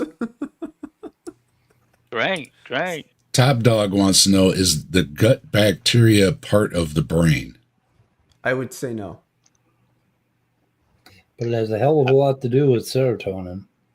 Yeah, there is a lot of your hormones and stuff are actually produced in your gut. Yeah. Okay. Would it be like a tool of the brain then? Oh, Or, of course, Our, like every our organ. stomach like actually, like in other organs, right? Okay. I think our stomach has like, what the hell is it, 300 million neurons or something that, Mhm. Gut that brain. basically affect how we think.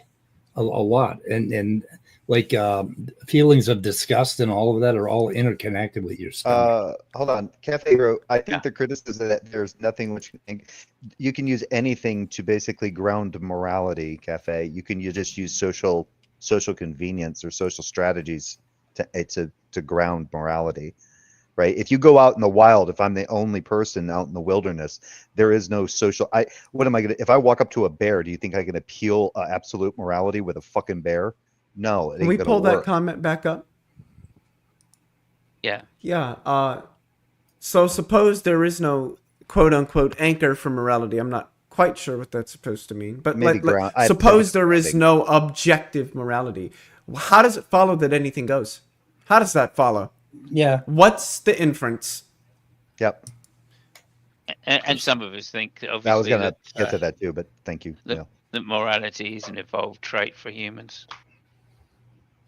And like Mike was saying, and I think you could expand on this, Mike. I know one thing. Hang on. I'm sorry. I thought you were done. That's right. I think Mike can expand on this. That in fact there are rudimentary animalistic grounds by which you could base morality on quite easily, and say Yep. that because we have higher evolved brains, therefore we've adapted those sensations and feelings and given them labels which we explain to each other as being morals. There's nothing contradictory in that explanation. even the dinosaurs had a rudimentary nurturing of the young, which is something that mammals really expanded on, and that's a basis for a great deal of our socialization and morality, basically nurturing. As mammals, 100%, yeah. Yep. When you say you I can agree use with, anything, you're not necessarily grounding. You're just imposing a morality of your own. I agree with what Titan said. Morality is downstream of empathy, the potential for which is entirely genetic, conserved by selection because cooperative species survive better. Yeah, I don't think morality that's is good. itself evolutionary, but I think morality, the reason that humans have a morality is a result of certain evolutionary features, like Yeah, empathy, like altruism, like being cooperative and communal. Yeah, I don't rob my neighbor because I don't want my neighbor robbing me. That whole kind of simplistic idea. Yeah, the reason we say Yeah. that, the It's reason I more I also say don't that, want to harm my neighbor Three. by taking his stuff. the reason I Yeah, say I don't that either. is Right. because there are particular hormones and enzymes that literally do that for us, that will persuade us to be empathetic. Yeah, there's And- a, and That's an evolutionary evolved system. Well, it harms the group too. I mean, if you're stealing No, from each even other, before get- you know, even yeah, before you get to group, this is just literally one human to another. yeah. There have been many studies done on this, and it's a trait in mammals more than other creatures, of course. But that's not to say that we all have ideas of what is good for us personally, right? Even if we're not around any other creatures, we still have morality. Yeah, and the thing is we've seen exceptions to that too with sociopaths. So Sure, there are dysfunctional humans. Yeah, Mike? Yep. Well, they Exactly. learn how to shut it off or work around it. But there are two major things that evolved that are very, very basal traits, and one is the abhorrence of violence. Basically, violence feels bad. Aggression feels bad. It gives you it makes your heart beat too fast. You get upset. You get hypervigilant. You don't feel good, right? So you want to get away from violence. And the other thing is nurturing of young. And those two things are evolutionary traits that underlie all of morality. Well, then you can add to that bad smells, like food that smells bad. Probably a third arm there that also contributes to morality. And you put all these things together and you get something like a human brain that can do all of these, complicated inner reflections on things, and you end up with morality. So I think it is kind of objective in a way. thank you, Mike. Anybody, Well, anybody else? James? No, you guys got it covered well. Good job. There we go. Thank you. everybody Thank gets a gold star. That's right. you. You get a gold Pass star. them around. place in the matter of your brain. And if that is the atheist viewpoint, it's very easy to refute his position. It's If wait, all whoa, thinking- whoa. No, it ain't. If it's the, don't you know that it is the atheist viewpoint? I don't think so. And is there an atheist viewpoint in what is essentially philosophy of mind? There are different viewpoints of philosophy of mind, but an atheist viewpoint is, I don't believe in a God. What does all this talk of an atheist do point? Yeah. Don't The make only us go there. his viewpoint is disbelief in God, really. I just know when I deconverted from Christianity, I couldn't wait to rob my first bank. Yeah, exactly. And who is it? Is it Penn Jillette that said, I do as many bad things as I want to, and that's zero, right? Yeah, yeah. Is just electrochemical reactions in the brain, then you have no control over those reactions. Are you able to control what happens out in nature with the laws of chemistry? Do you make those happen, or do they just happen on their own? Of course you can. That's why I live in a house. Right. Like an idiot. I would say that Joel Sedekase is a much better preceptor to pick on, but that's my news. I'm glad you found your own. Right? So if your brain, if your mind is your brain, and your brain is just like your thoughts are a series of chemical reactions and electrochemical reactions, then you really have no control over it. You don't. You idiot. Okay. The control is also a chemical reaction. Jesus Christ. You jackass. You don't know what the fuck you're talking about. The end. It doesn't even make any sense. I mean, obviously you have control over your thoughts and thinking and what you're thinking about and how much you want to think about it. And if you want to think about something else, right? And how do you control your thoughts? Other neurons firing, basically. It just doesn't make any sense. What he's Mike, acting like he only understands soul and theism. Mike, don't you know anxiety attacks are a thing of the devil? Come on. Oh yeah, okay, those are demons. Yeah. Well, if you're studying for a test, right? You're controlling your brain. You know, you're all this is going in, and you're hopefully putting it in your memory banks, and all the sensory stuff is going in of reading it, and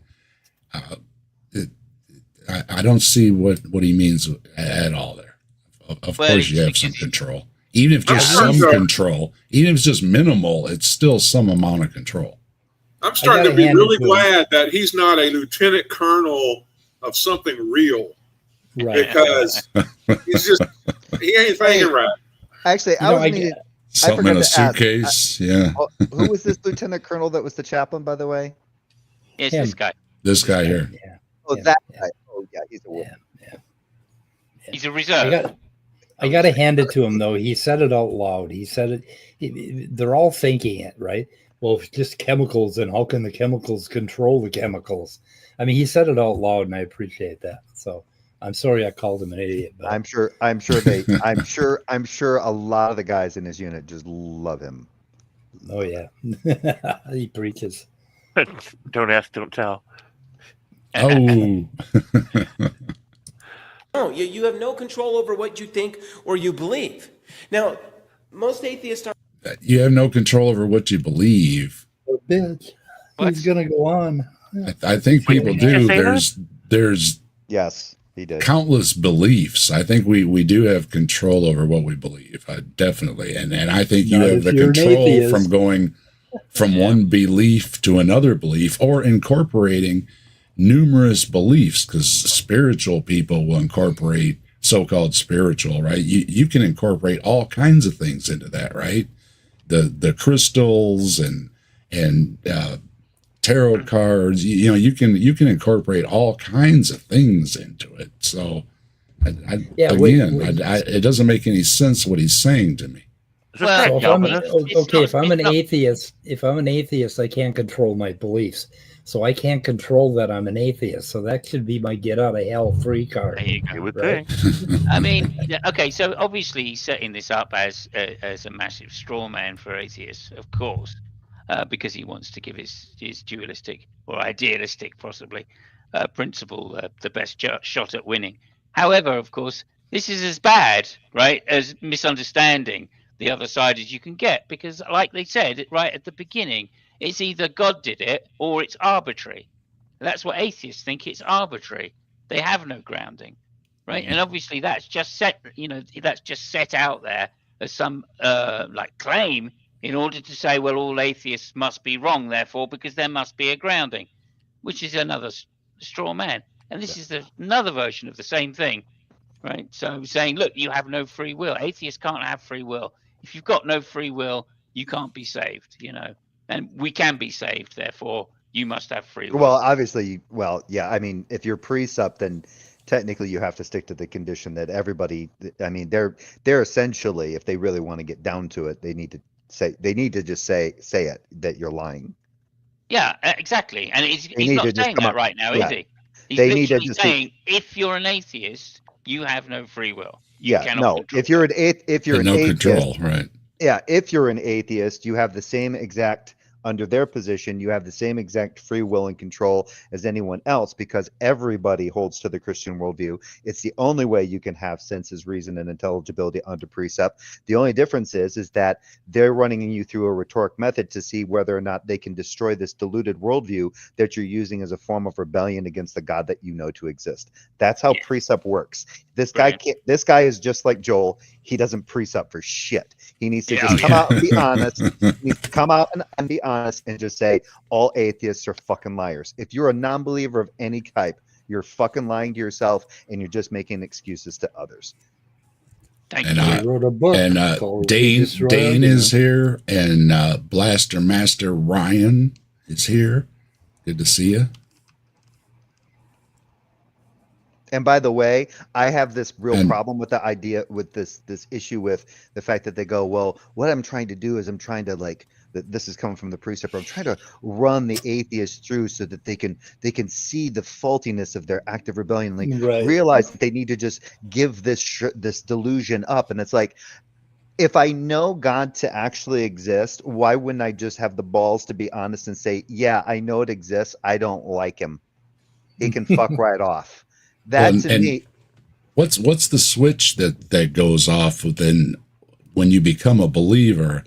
Now all of a sudden you can control yourself. They confuse that. That's a sliding scale. It depends on how they're using it. It'll slide back and forth between ontology and epistemology, as though like a person's epistemic state will somehow render their entire worldview to like just absolute absurdity. But there's a problem with that, because they'll go, well, see, my worldview works because it's the Christian worldview, because everything in it, and they'll say everything in it is logically cohesive. And the thing is then you can sit there and go, yeah, my worldview is just full. I've got some logically valid things in there too, but it's got a whole lot of logically invalid shit too. But logical validity, it does not mean veracity. So when they sit there and say, but see, the Christian worldview works, a lot of shit can work. When they talk about the metaphysical grounding, quote unquote, or ontological grounding, I can use Moloch, I can use Chemosh, I can use Thor, and use those as metaphysical groundings and say all of my worldview is presupposed because that God reveals it to me. It's absolutely asinine. It is infantile. Yeah. We have Halsey. Hello, Halsey. Thanks for stopping by. And then we got another one, Knowing Secrets. I don't think you noticed it. Yeah, and they left a comment, wasn't I just... And of course, he says all of this because he's talking to a congregation which he knows won't question his authority. Because, of course, he's in the church, and the church is one big appeal to authority. Yep, and it feeds their dogmatism. Knowing Secrets. Hello, how you doing? And is this channel satire, or are they really doing apologetics? I don't know. It's always difficult to tell. That's what we do. We would try to figure this out. We've got... Now, I think he might be referring to the guy. No? Yeah, Anyway, you can't tell. Can't tell. I'm not going to agree with that, but some actually do. They're called behaviorists, and I've talked about them before. Behaviorists believe that any like free will or decision on our part is an illusion, that really everything we do is predictable. It comes down to antecedent physical causes, and so there's a million things outside of you that are directing your brain's electrochemical reactions. Exactly. So you agree Exactly. with them? You Anybody got it ever right. watch, Yeah. anybody ever watch Darren Brown? Or No. Darren Brown, I should say. This guy would absolutely flip the fuck out if he even started reading even the first 2 chapters of Robert Sapolsky's Behave. He'd Yeah, flip the right. fuck out. Sapolsky's What do you mean that 2 weeks ago that could have determined something that happened today? Ace Trades is in the chat. Hello. In a certain direction. And so, of course, they don't believe we have a mind. And all individual thoughts are reduced to these electrical and chemical responses in the brain. And Well, yeah. I don't yes see. and no. Yes and no. But like Leo pointed out though earlier, it's like where is this mind that you can separate from the brain? You know what I mean? I mean, understand it's the mind and how it works. With the brain idea, but they can't demonstrate that it exists somewhere else. You got to think deeper than that, Dave. You got to go to the meta, man. You got to go to the meta, super. man. I've tried to manifest the toasters and outside the material, man. You got to go deeper, man. My toaster makes good toast, but it hasn't said anything to me yet. So mine has, but boy, was I really confused when I fucking answered back. Oceanus Helios made a comment a while back that it isn't exactly chemical reactions in the brain. It's kind of like ion exchange. Kind of a correction. He always gets that wrong.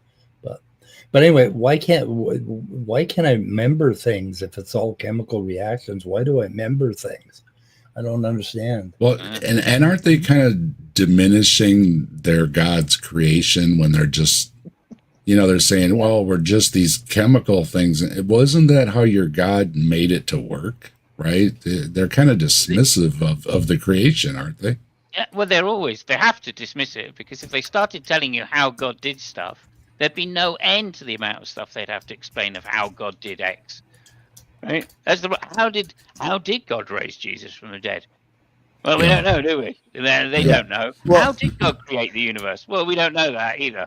Well, how did they can't answer any of the how questions. Why did God regret Obviously, making man? And obviously because God is not a good explanation epistemologically speaking. Why did God regret making man? And why is it when he was talking to Abraham in Genesis 18 about the destruction of Sodom and Gomorrah, God kept saying if there's 30 people, if there are 30 righteous people, then I will not destroy the city. If there are 20 righteous people, right? God's saying if because Abraham's challenging him, like if there's 40 righteous people, you're not going to destroy them along with all these unrighteous people, are you? And then God goes, if there's 40 righteous people, I will not destroy the city. I will not destroy the cities, the city of Sodom and Gomorrah. And then it reduces down. And then what happens later? The angels just find the righteous people, move them out and say, yeah, get to the other town because we're turning this shit into a parking lot. So he lied. Well, yeah, it says God so loved the world, but the creation, it seems, it sees as an abomination. Yeah, he didn't love the world when he flooded it, did he? Yeah. Well, he loves the world, just not the stuff that's on it. On the other hand, Jay, of course, it does show that Yahweh is particularly a Hebrew God, because at least he's prepared to haggle. He keeps trying to scrape off the crud off of his nice planet, I mean, those stories are so human-centric. You know what I mean? I mean, you'd expect them the bartering, the bartering, There is absolutely nothing in those books which aren't predated, right? That doesn't have stories exactly the same that predate them, and just the very obviousness of that, right? And nothing after the date, right?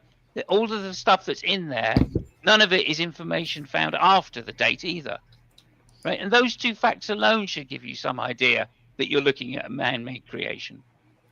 Freak is quoting scripture. I believe is that the Quran or whatever. Is the creator able to give life to dead? Well, sure. If you're going to write a story, you can have it do whatever you want to.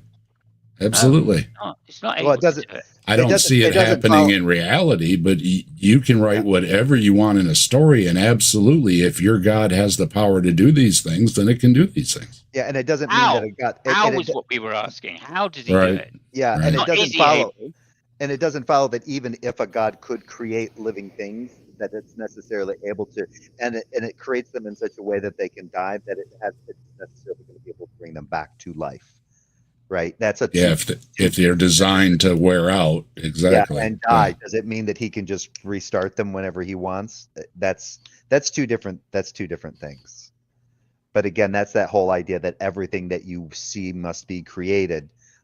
In some like jumping to that idea that, well, the universe must be created and therefore everything, we see creation, so everything must be created, or that kind of bullshit. And it's like, no.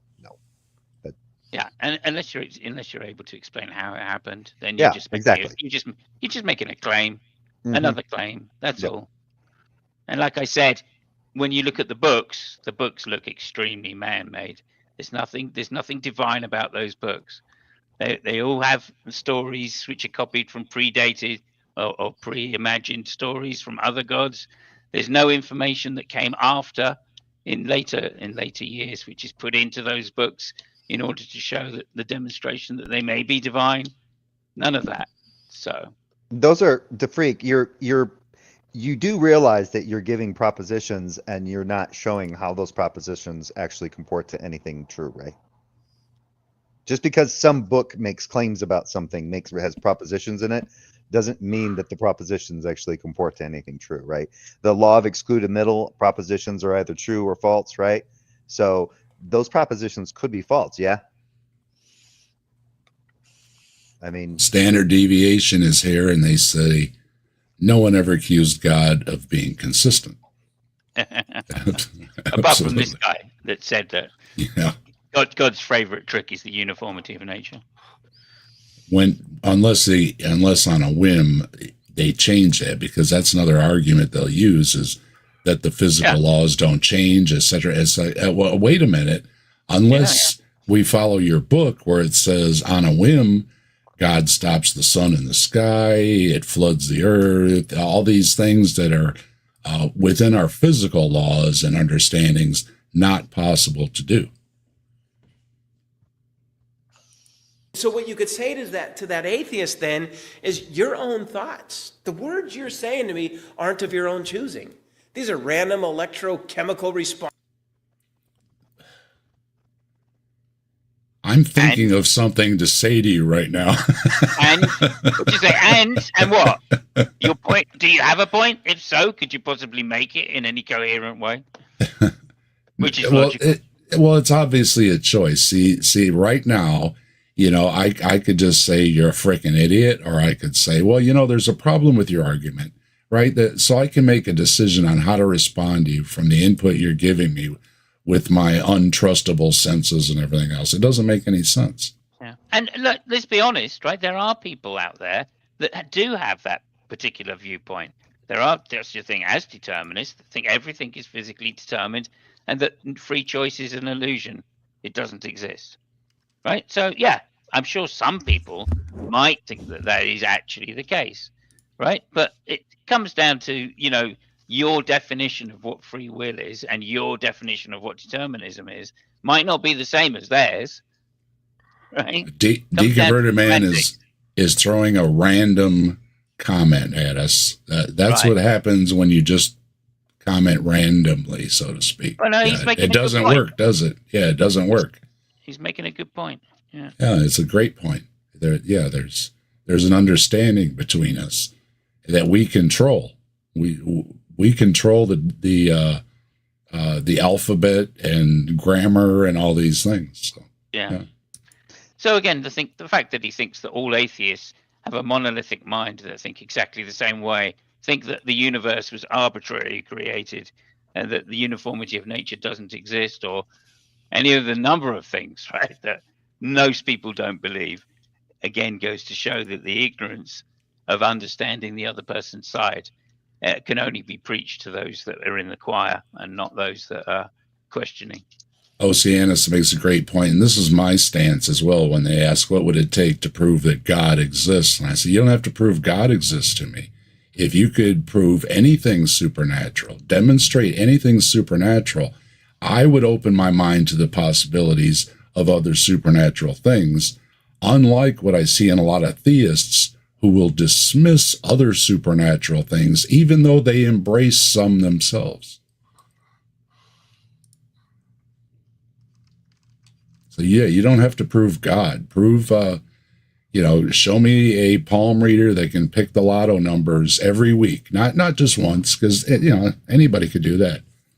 But if every week they could just say, oh, the number is going to be this, this, this, and this, and they're right every time, I have a question. There would be some questions there, right?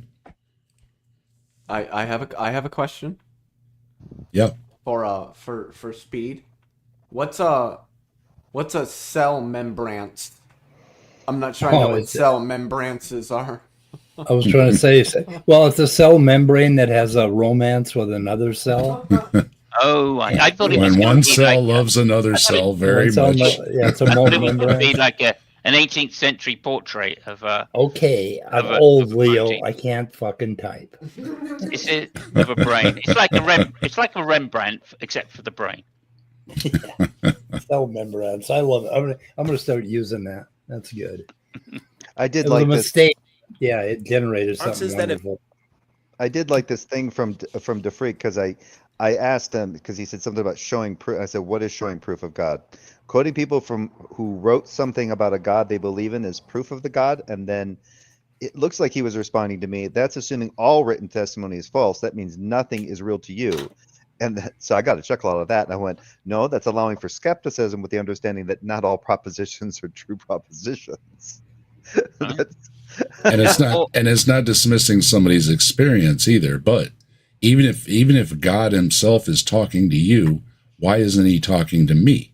Right? It still doesn't do anything for me. Even if you're having this experience, if I don't have that experience, it still doesn't mean anything. So if God speaks to a prophet, there's still no way of me knowing that it was God speaking to him, and it wasn't just the dream they had last night after watching a movie. Sure. Or let alone repeating somebody else's dream that was told to them. I do not deny. As, personal testimony, and unless it's like first-hand testimony, it has very little value. And even first-hand testimony is probably the weakest of evidence you could give. I just heard an apologist saying that you can't count on people having experiences because God is not going to give everybody an experience. But he's also saying, but God is just picking and choosing then who he's going to give these profound experiences to so that he can know them or whatever and stuff, and leaving everybody else out. Yeah, I see. I'm probably more reserved than probably less charitable than you are, Dave, because I don't think even if someone were to show me something that is possibly supernatural, anything that might, let's say somebody could show the whatever it is that's supernatural that comports to the concept of demon, right? I don't think that because they could show that, therefore there is a God. I think all that has to be kind of, all those concepts would have to be, all those kind of concepts would have to be weighed in light of whatever object they're supposed to be comporting with.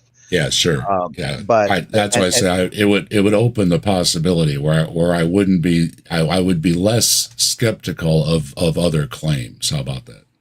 Oh, okay. Yeah. Well, and the other thing is normally, well, just real quick, Simus. And the Yeah, other go thing is normally when they ask me what would convince you or what proof would you need, I normally just tell them you've lost. If you can't show it, then you're done. If What you're I say going is- to me, you're done. What I say is all supernatural claims are equal in their validity. So when somebody asks me about anything, I say they're all equal because they're all just claims that people can't demonstrate. So it doesn't matter how profound it is or how trivial it is. It's still just a claim that you cannot demonstrate. I'm a little more nuanced than that. I think some supernatural claims are simpler than other supernatural claims, but that's agree. another part. That's another point.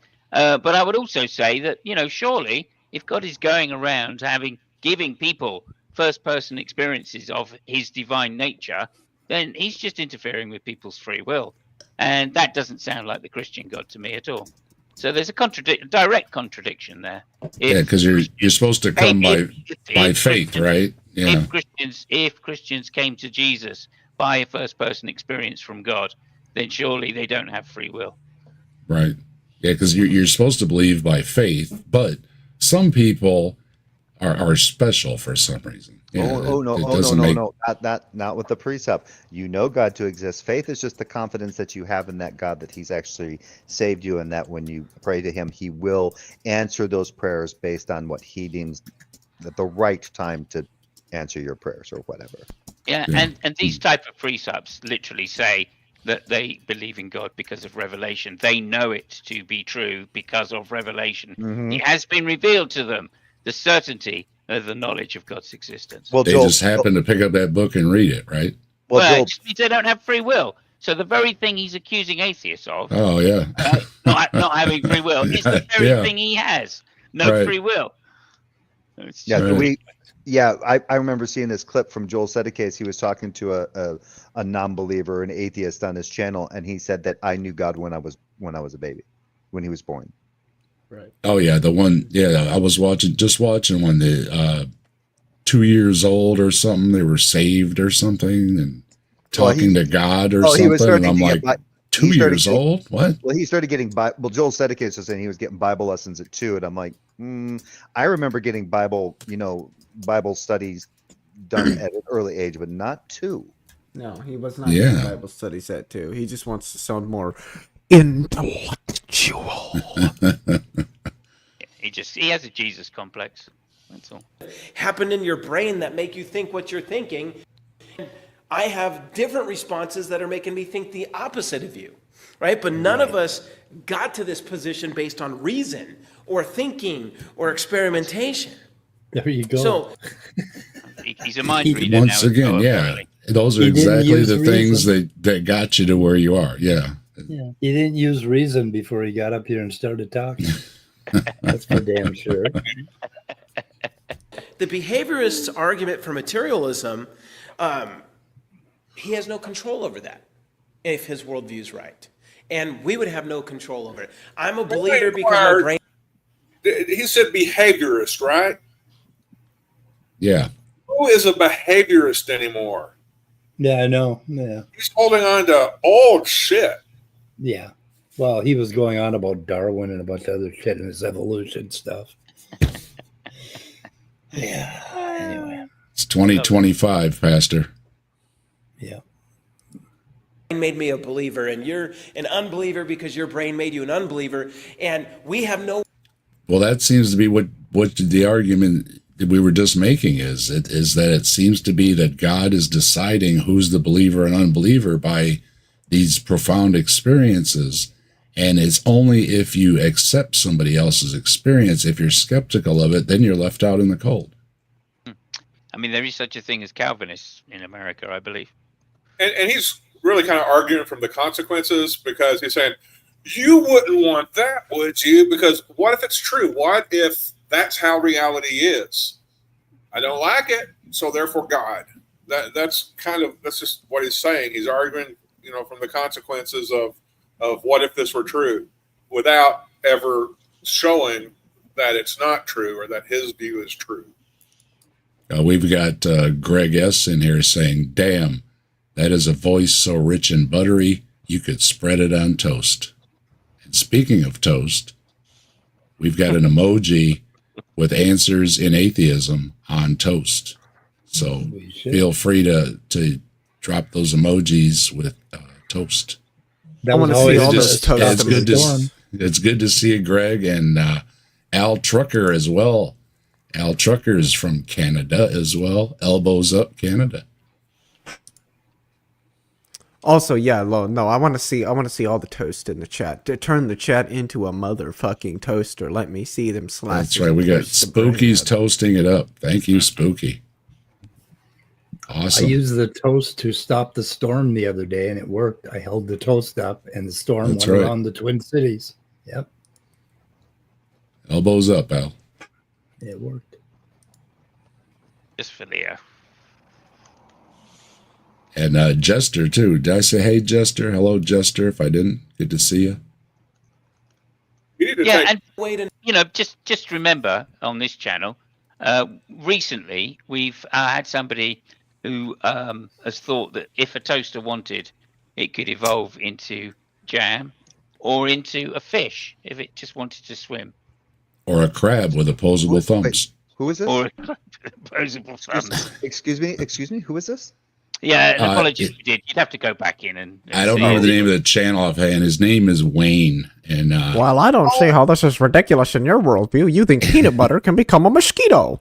yeah, he believes he has some kind of a universal consciousness / theory of everything where, yeah, if you just manifest hard enough, or if inanimate objects manifest enough, they can become other things. Great. Now I know where to get free fudge from after I go to the bathroom. We'll revisit. We've revisited Wayne once, and I think we'll revisit Wayne again because he still has some more stuff that I have saved that we didn't look at. So stay tuned, Jay. We may come back to Wayne here soon. Wayne was fun. He's a lot of fun. He is. Like that peanut butter can turn into a mosquito. It'll sprout wings and be Oh yeah, and the ketchup bottles were talking to each other. And what did we name one of them, Mike? Fred or something? I think so. Yeah. Yeah. You guys. Oh, it's too bad you didn't know somebody who could do stop motion. You do two little Heinz ketchup bottles, and you. Mike was doing some AI art for us and popping it up. So yeah, we had some art. Oh yeah, I remember that. Yeah, Fred did catch up on it. I hear the Heinz ketchup. Jay, if you want to take a peek, look through my Saturday Night at the Atheist videos, and it'll be the one that says that has toast or something on it or something. The manifest as toast or something like that. The guy's talking about God, and then all of a sudden he says toasters, and then he starts talking about ketchup, and we're like, "What?" It is wild, yeah. He's trying to have like this philosophical thing of explain his theory of everything, and then he starts, with the toasters and the ketchup, and it's really interesting. You need a lot of string, and you need a lot of pins, and a really big wall to connect Wayne's stuff together. I saw this documentary where they took the special goo and they put it in a toaster, and when they played like really uplifting music, it actually got the toaster dancing. Oh wait, that wasn't a documentary. That was Ghostbusters 2. Maybe that's what Wayne was watching. I thought it was a miracle. What it reminded me of was Red Dwarf, and in Red Dwarf they the robot found a load of pieces in the waste disposal unit that he put back together to make a toaster, and it was called Talkie Toaster, and it was an AI sentient toaster that kept asking people if they wanted bread products to eat. And the reason it was in the waste disposal is because Lister, the only last human left alive, had been literally told 1 million times and asked 1 million times if he wanted toast. So he'd taken a massive sledgehammer to it. And of course, as soon as this thing was put back together, it proved to be the most intelligent thing on the ship. Neat. I love it. Wacky. I'm sorry, but I had to bring this up. It's so funny because somebody said, the freak said something about communists, and I wrote, communists are so misunderstood. That's obviously kind of like a trolley kind of comment, but it reminded me of something that just popped in there. I remember this one time, now, I know some people here are familiar with Slim Jim. He's a devout Catholic, and he was sitting in a live chat, and it was with like Smokey Saint and these other Christians, and they were bad mouthing the Roman Catholic Church. And Slim Jim, just to get their attention, wrote, "The Inquisition, the Spanish Inquisition wasn't wrong." They fucking flipped the fuck out. Get him in here. Sounds like Simos and some of his buddies.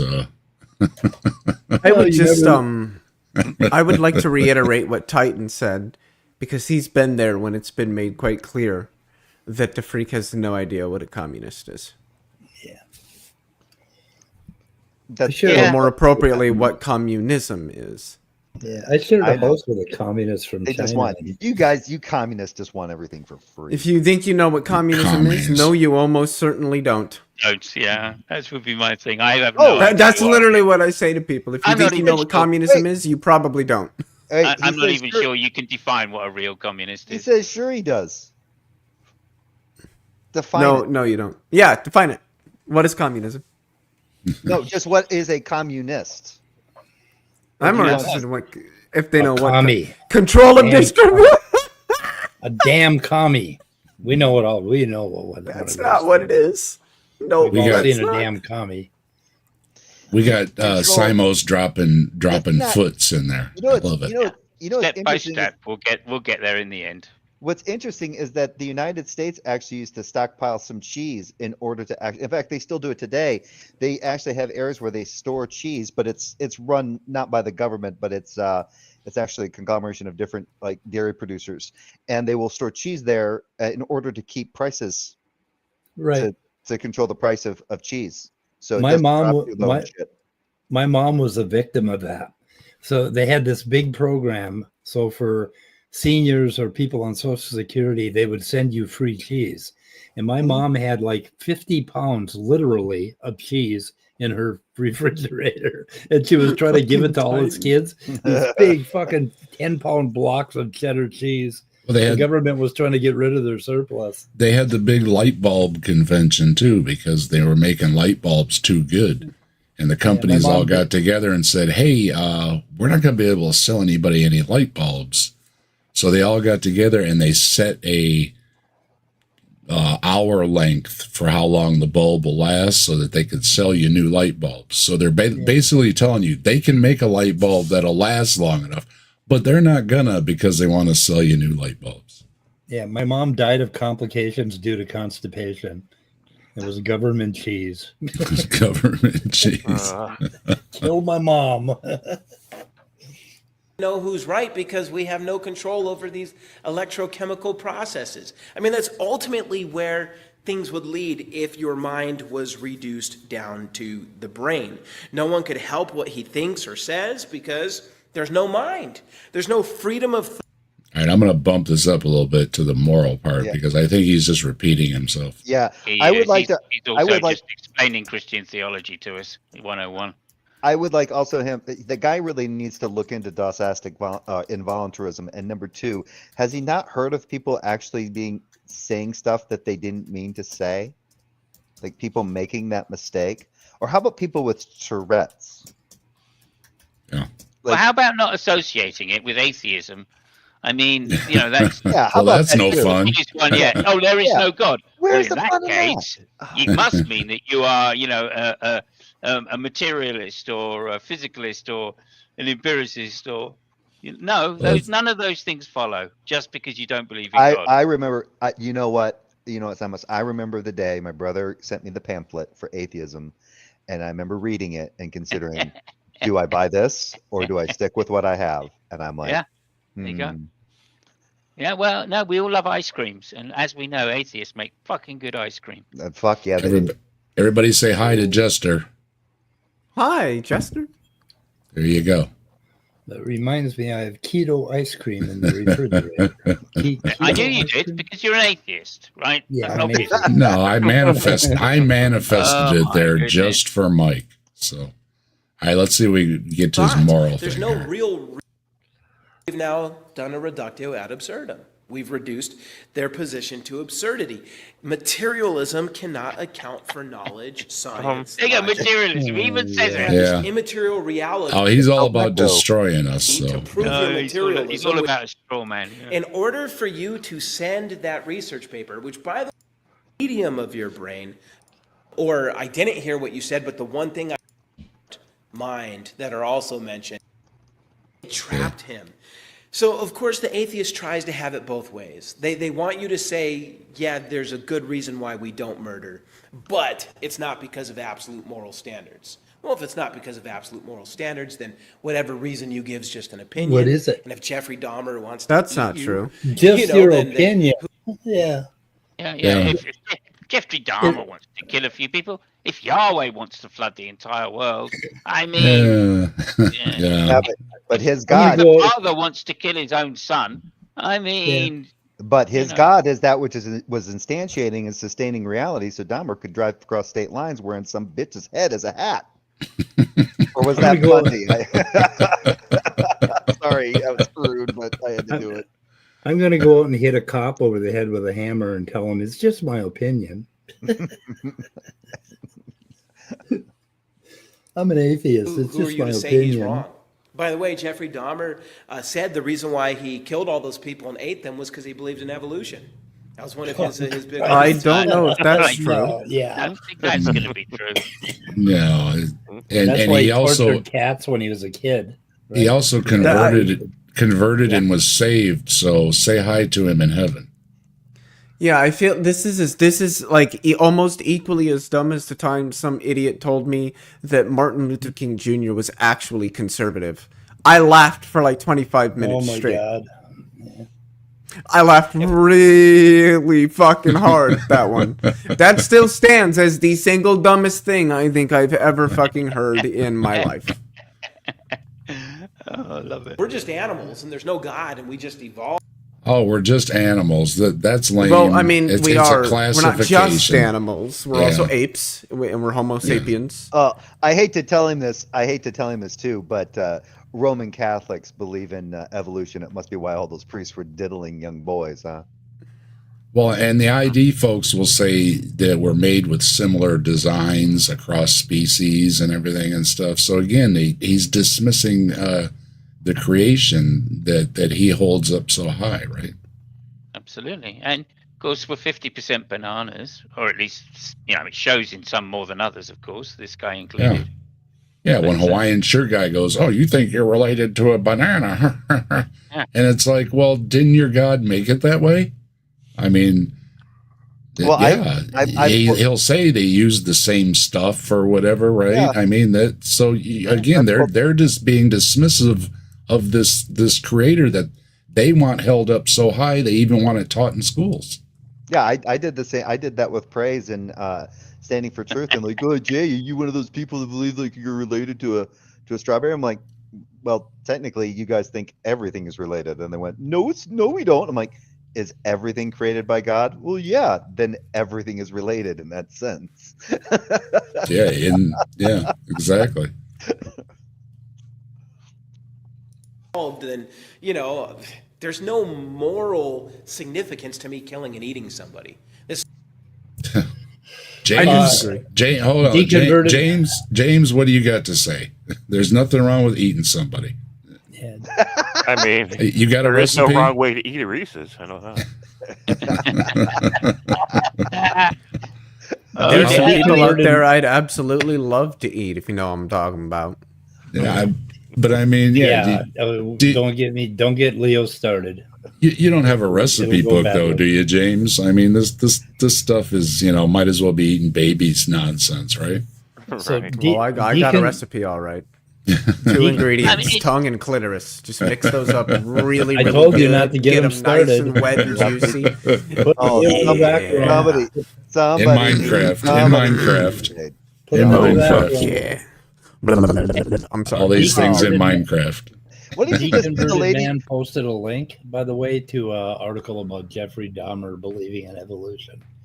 So anyway, Well, you may have believed in evolution. Doesn't mean that that's the motivation. It was, for doing what he I did. think it was mentioned in an interview or something. there's an Yeah, explanation of yeah, it. and how Yeah, much? yeah. Yeah, and it was also about his conversion to Christianity, and Yeah. a lot of people, and I'm like, how much you want to bet? I'm like, that guy was such a. I mean, from what I could hear from his interviews and stuff like that, he was just a attention seeker, right? This guy had attention seeking.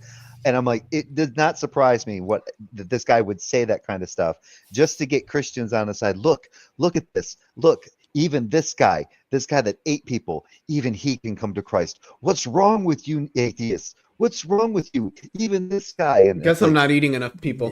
Yeah. Damn it. Yeah, but he tortured cats when he was a little kid. I'm sure you didn't do that because of evolution. He did it because his little weenie got hard. Yeah. Like, And we have Pixie joining us. Hey, Good evening, Pixie. Always a pleasure. Yeah, I mean, also just to point this out, I know I'm sure a million of people have said it, but the ignorance that this guy's demonstrating by saying only if morality isn't objective, it doesn't count. It doesn't mean anything. It has no intrinsic meaning. That's just bullshit straight away. And then B, all of the, probably since Spinoza, all of the number of systems that people of religion and non-religion have come up with to account for morality and systems of ethics since the last 400 years that he's just completely ignorant of, just goes to show that if you've only read one book, you are sorely lacking in an education in this modern world. Yep. And Jedi is here. He was getting his fix by taking communion, and that goes along with, don't Catholics symbolically consume the flesh of Jesus? And That's where Greg Don got it from. says he prefers Mexican. I like Mexican. Yeah. Yeah, it's not symbolic in the Catholics thing. They I like genuinely Chinese. actually believe that turns into the body of Christ. No, they don't. Oh. Some of them do, yeah. Some do. Not most. That is the doctrine, according to the Vatican. It is not in the Catechism. No, it is not. Really? This is just false.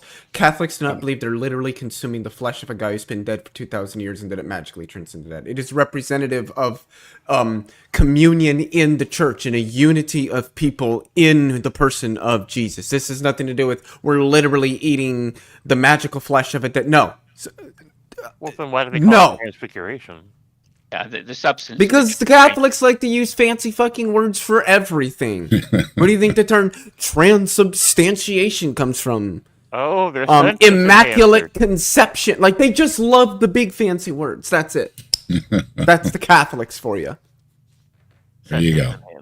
It's just a big fancy word. Knock it off, Catholics. Your big fancy words. Fancy pants. This is all just stuff people make up, the moral significance. And so that's chilling.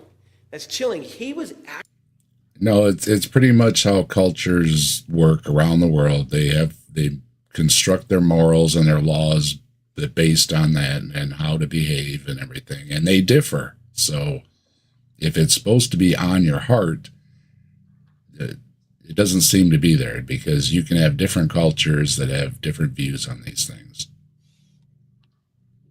actually a consistent atheist, a consistent evolutionist. I'm thankful that most evolutionists are not consistent, and they try to have it both ways. They try to say there's no absolutes, but really they believe in absolutes. Our job is just... What? I just there are no absolutes, but they believe in them? Yeah, he just said something that made no sense. Like, what? Huh? Yeah. Wait. There are no absolutes, but we believe in absolutes. We got Big Doofus over here, just saying shit. Yeah, okay.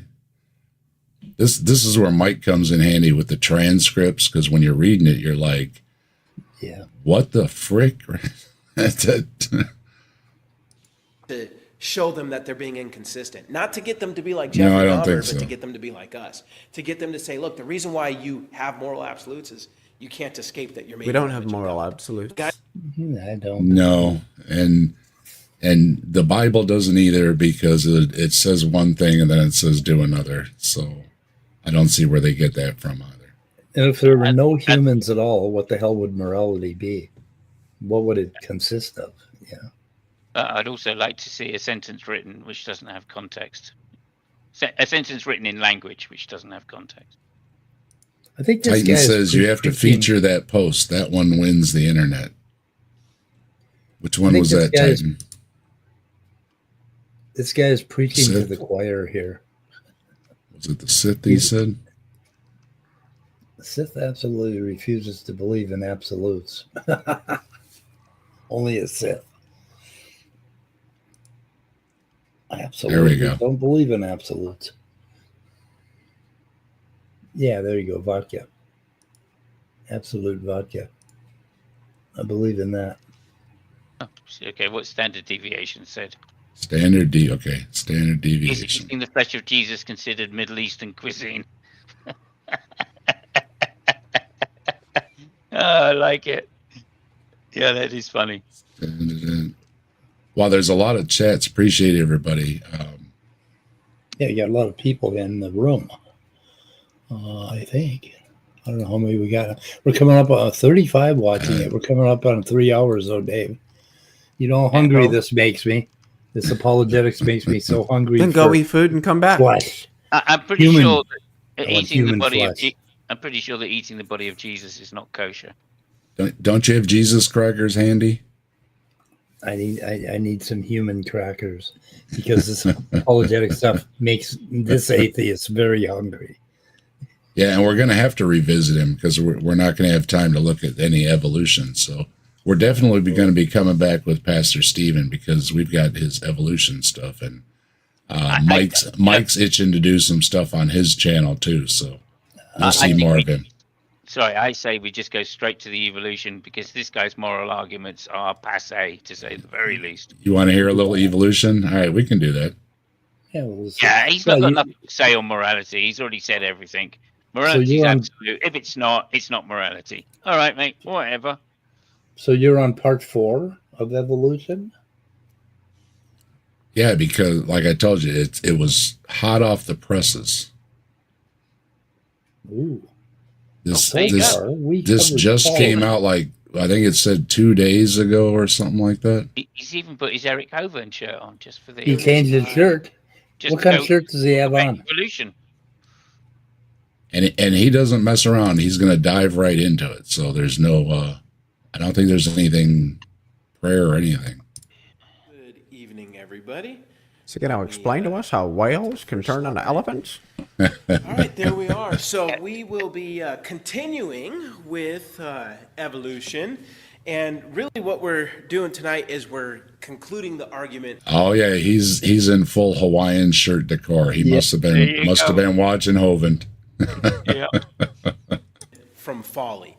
So I'll be done dismantling evolution, and the next time we'll start with the argument from truth. And so, got some more good stuff for you guys tonight. So let's. Cool. See, he's got a bunch of stuff. We're gonna revisit him. He's got a bunch of videos. So yeah, good stuff.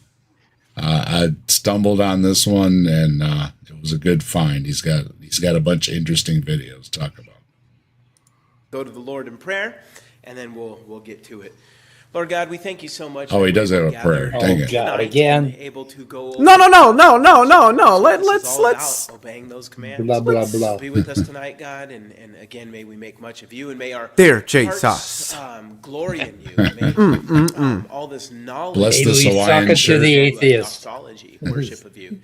It's in Jesus' name. Shabba dabba dabba dabba da. Amen. May I channel Amen. Hovind.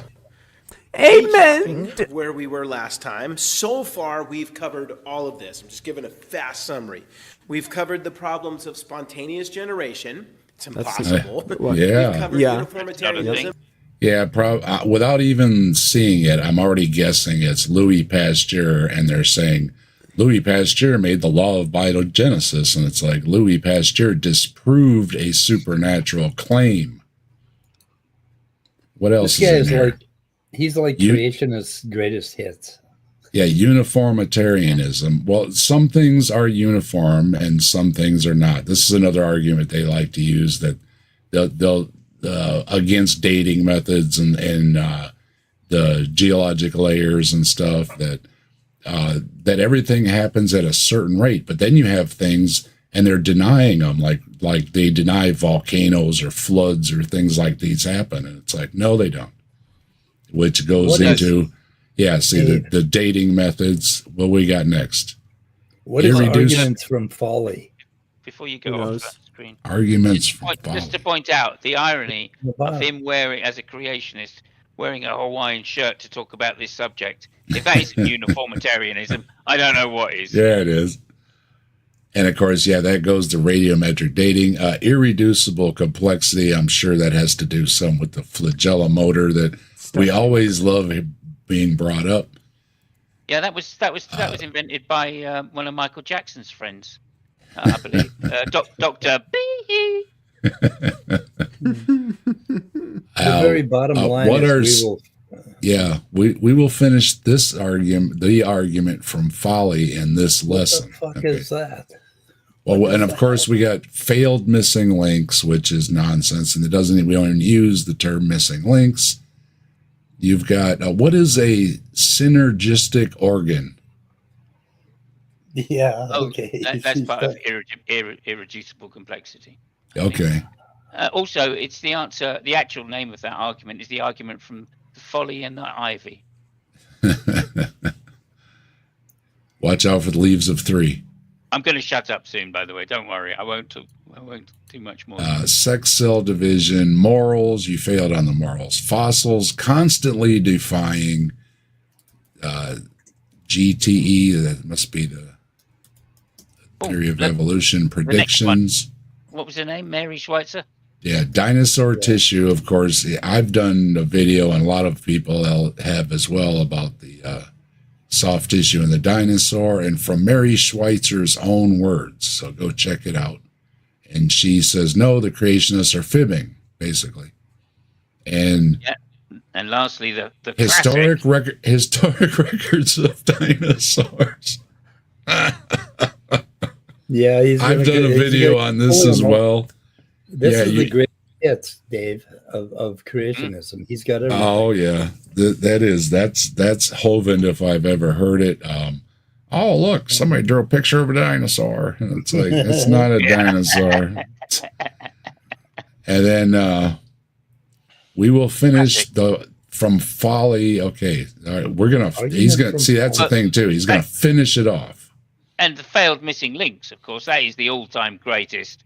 Like creationist trope, isn't it? Really? Yeah. Well, show me a missing link between two things which you've shown me to be linked.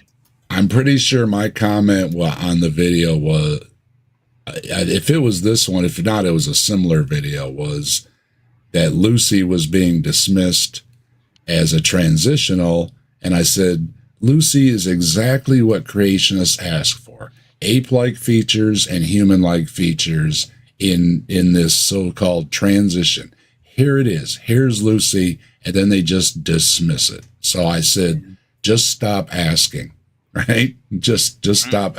What more do you want? That's exactly what they were asking for, and then they do everything they can to dismiss it. It's like, okay, then we don't go in for no transitional ideology. Yeah. I always say to them, well, if you can show me the bones of your father. Yeah. That's it. How does one defeat? Say, well, no, I can't show you that. Well, in that case, are you sure your grandfather is your grandfather? Yeah. How does one defeat? I don't think gods exist. I can't imagine the title of this stream is accurate. Well, the titles are always, kind of titles. The title of this video is actually Defeating Atheism, as far as my stream goes. And that's just in jest because of the title of his original video, which included this channel by such and such in session 13 or something like that. It's in the description. Where's it at? Let me see. Saturday Night at the Atheist reviews Biblical Apologetics, Lesson 13, Defeating Atheism, Part 2 by Stephen Feinstein or Feinstein. So I shortened it up. Yeah, I'd like to see. I'd like to see the missing link between any human alive and Adam.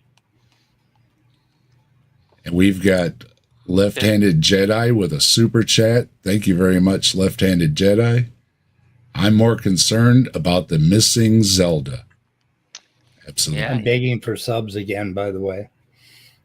And we're begging for subs. If you are not subscribed at Answers in Atheism or to any of the other links that are mentioned in the description below, you need to drop down there and subscribe, especially to Answers in Atheism, because we got to get Mike to 1,000. We just have to. That's gonna make it a priority goal of Saturday Night at the Atheist, along with my channel.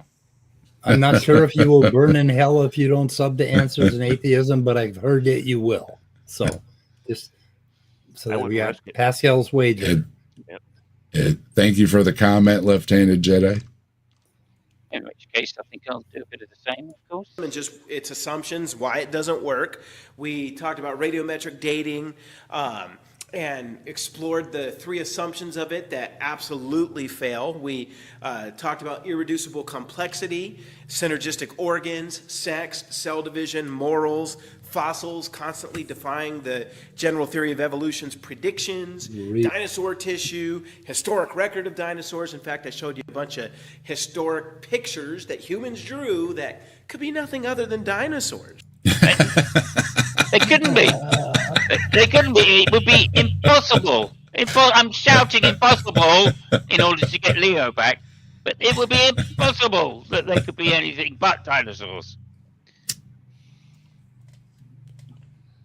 That's it. I'm going to shut up for a while. Cause... Greg says he only subbed for that audible velvet. That is that sweet buttery voice of yours. I appreciate that. Yeah, absolutely. I subbed to Mike.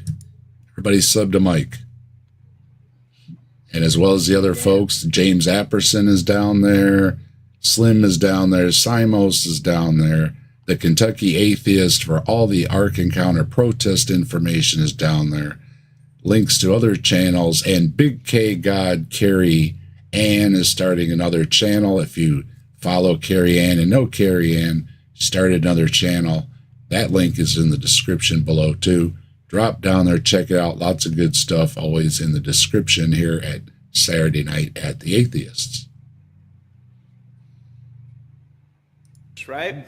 And then we started, or well, what we ended with last time was we started talking about missing links and evolution's failure to provide real missing links. And so we're going to finish this evening. We'll continue with missing links, and then we'll move into other things like natural selection, mutation, and all that good stuff. And so let's just jump right into. Yeah, we'll listen to a little bit of this, and if you're hungry, Mike, you can drop out and everything. We'll call it maybe another half hour. We'll see how it goes. Yeah, I might listen to a little bit of this.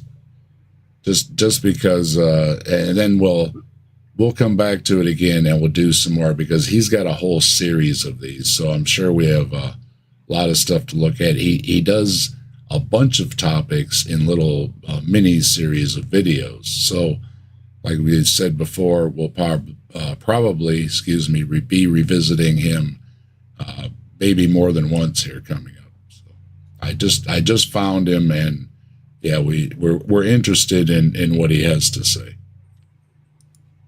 Continuing with missing links. Okay, so moving away from birds, because last time I was talking about birds and reptiles, the supposed bird dinosaur. Okay, well, that's been laid to rest.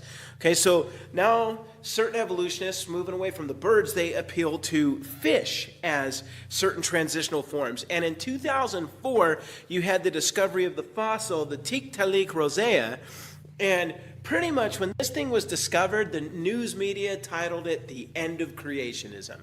This was supposed to be the one that destroyed our position because it was a fish with legs. So you know those little Darwin fish things, like we have our Jesus fish, but then to make fun of us, they got the Darwin fish that's got legs. Well, at least he gets that he's being made fun of. The Darwin and fish.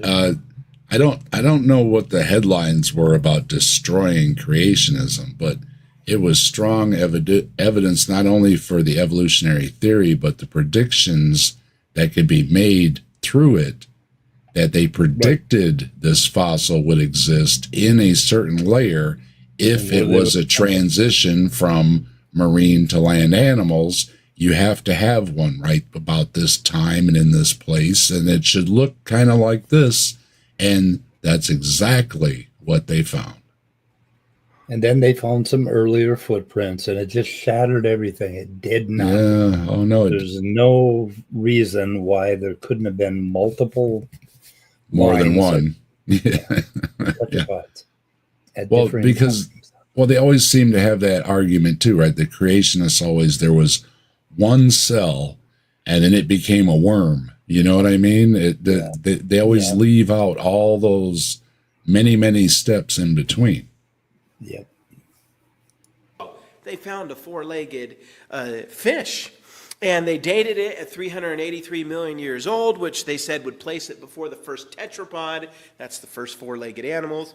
They're like, oh, this fish had four legs before we had four-legged creatures in the evolutionary reckoning. So, end of creationism.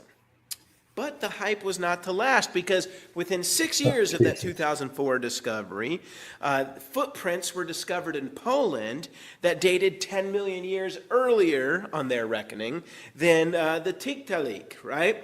And those footprints were of a tetrapod. So they're like, there were four-legged creatures that were here 10 million years before that fish. Therefore, that fish could not be the transitional ancestor. No, but it could have been. Nevertheless, either one of those animals, the one that made the footprints 10 million years earlier, right. or Tiktaalik, could have been basically the ancestors of tetrapods. And again, there's no reason there's only one. There could have been many species that got the same idea as these other ones, that, hey, look at all that food up there. Or look at that safe place to go lay my eggs away from the predators, right? You had the environmental conditions to basically, anyway. So there's no reason you couldn't have species all over the place at different times getting the same idea to somehow climb up on the beach. And as Greg points out, mud skippers, we have fish that live basically out of water and move around. Dave, you should never say that again, that they had the idea. don't talk like that. Oops. I'm going to have to come over there. Don't make me come over there. Okay. It was evolutionary advantageous to take advantage of an open niche in the environment. How's that? That's better. Okay. You're forgiven. All right. Clip that part. Forget the edit the other one out. Okay, I'm going to edit that out of my stream. Okay. Yeah. Of those four-legged creatures, it just means there's a fish that's got legs that has no relation to land creatures that have legs. And so they had to strip this of its transitional fossil. And no, they didn't. Once again, it has exactly the features they were looking for of species before and after. It has those intermediate and some of the things that are one way and some that are going the other way, which is again exactly what creationists are asking for. And then he's just going to hand wave it away. And who he's saying that it was retracted and all this? No, it's not. No, it still stands for what it was. A predicted species that does show things from one going to another in a species, which is, as I don't know what more transitional you could ask for. So there you go. Status. But listen, popular websites, pro-evolutionary websites, still list the Tiktaalik as a missing link. What's that? It's still in the textbooks, you say? Yeah, why is that? Because it still stands as a great demonstration of predictions that you can make using evolutionary theory. And this other stuff like, they should have took it out of the textbooks. Well, no, they didn't. Even though the scientific community quietly now dismisses it. No, they don't. I have no idea what he's talking about. No idea what he's talking about. He's just saying all the scientists are just dismissing this. And no, they're not. No. It's what I mentioned to you guys before, that the media will hype it up big, but once the scientific community says, no, we were wrong, that gets... Doesn't matter what the media says, and the scientific community did not say they were wrong about anything. Nope. They found some footprints somewhere else. That's it. That's more to the body of knowledge. This has nothing to do with disproving the other one. That's all they found is footprints. Yeah. There was no skeleton, so could have been Bigfoot. Could have been. Were you there? No, you weren't. So there's the possibility, right? All hail Bigfoot. What's wrong with you? Put a Bigfoot up on that podium there. It's a small little article on the back page somewhere and nobody ever hears about it. And then... Yeah, that's kind of how media works, right? When you have something new, they put it on the headlines. and follow-up stories are not headlines. That's kind of how it works. Yeah. Popular websites still have this listed, but it's not Yes. listed. Okay, it just isn't. He's doing it again. He just said the textbooks and all these top websites are still listing it, and then he said, but they're not listing it. Right? Yeah. Well, And they still talk about TikTok all the time. I mean, it's not like, oh, all of a sudden they don't talk about TikTok anymore. It's like bullshit. So it's one of our best goddamn examples. no idea what you're talking about. I'm gonna call the McFib on this. No such things exist. I challenge you to provide citations, Pastor Stephen, that shows all the scientists are saying there's something wrong with the totalic fine. I have no idea what you're talking about, and I don't think anybody is saying that except you and maybe your fellow Hawaiian shirt YouTubers, or now it's what's he stuck over on now? Rumbles over there or something. The only ones that'll still let him have a channel. Yeah. And if Sarcopterygians were capable of transitioning from fins to limbs, then there's absolutely no reason why it couldn't have happened multiple times, 10, 20, 30 million years apart. Right. There's no reason. No problem. Prove nothing. In fact, these popular websites, they present these long lists of transitional forms, but the vast majority of them have been dismissed. No. Let's see again. You can look. He's basically saying you can look up all these transitional species. Give me but a then source. he's just going to hand wave them away, saying, "But they're not real. It's just not real." Yeah. Yeah, I'd like to see a source on that. And when you look them up, see if you would actually look them up, Pastor Stephen.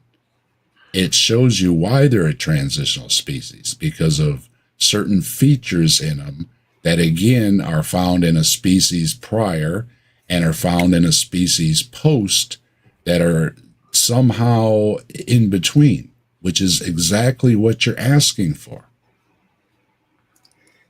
Paleontologists are a scrappy bunch. I mean, they're always fighting with each other about where they're going to place things in the tree or how they're going to, do this and that. Well, and as you said, though, there's a range. There's never just, on Tuesday, there was a Tiktaalik, right? You Right. can't pinpoint it that much. And then the creationists will say, aha, you have to have a range. And it's like, aha, that's how it works. Because it's by, populations diverging and everything. So, yes, that it takes a little time.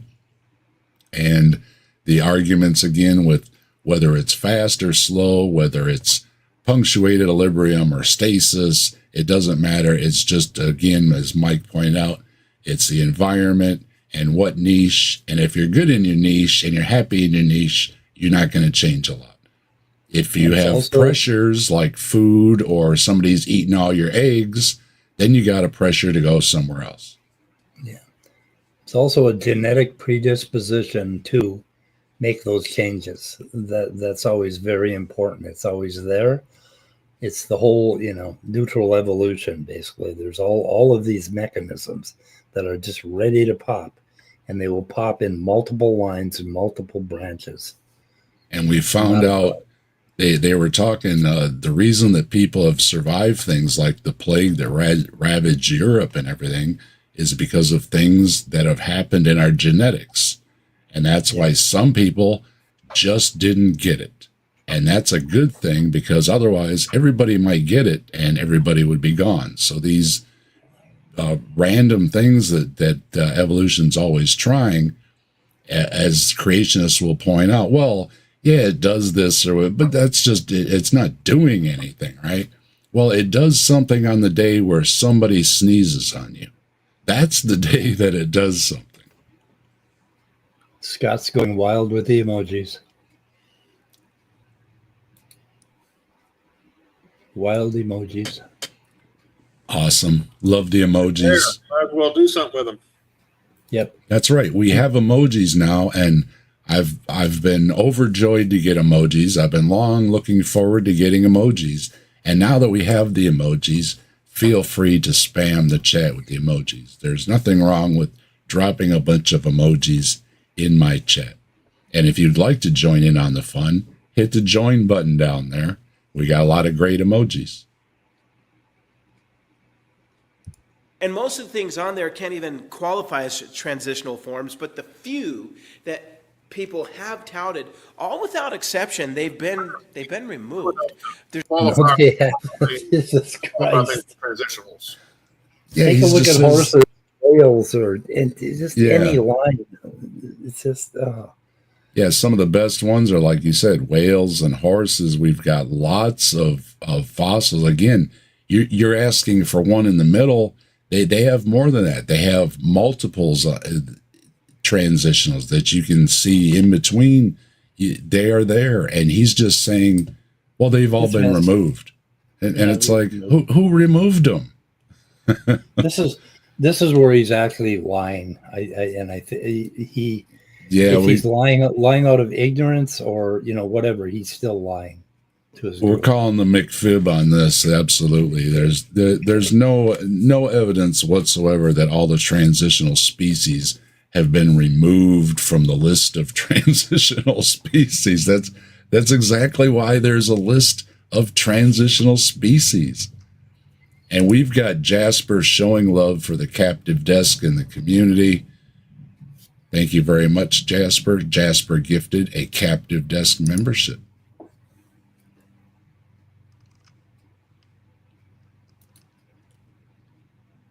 And I'm always on a lag here, so I don't always see the stuff right away. I'm sorry about that. There's a lag between the YouTube and the StreamYard, so yeah, thank you very much, Jasper. Appreciate it. Much love.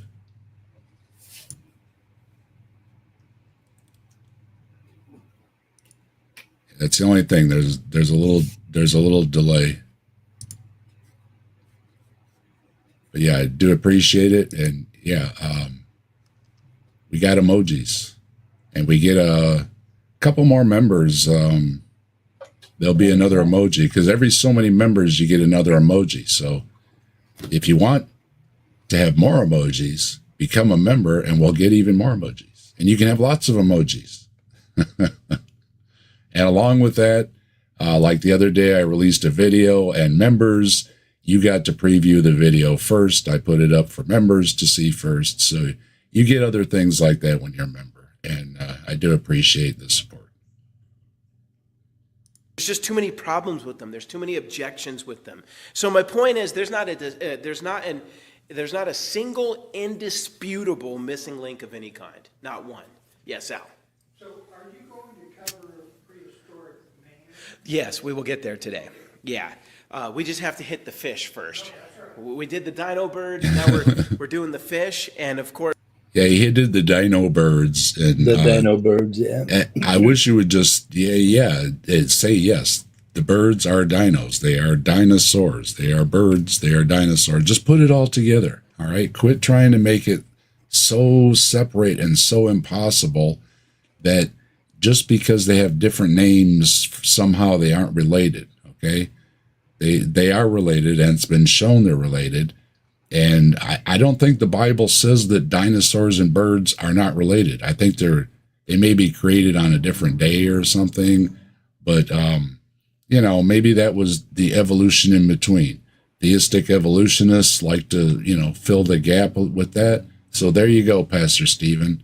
Talk to a theistic evolutionist. They'll fix that right up for you.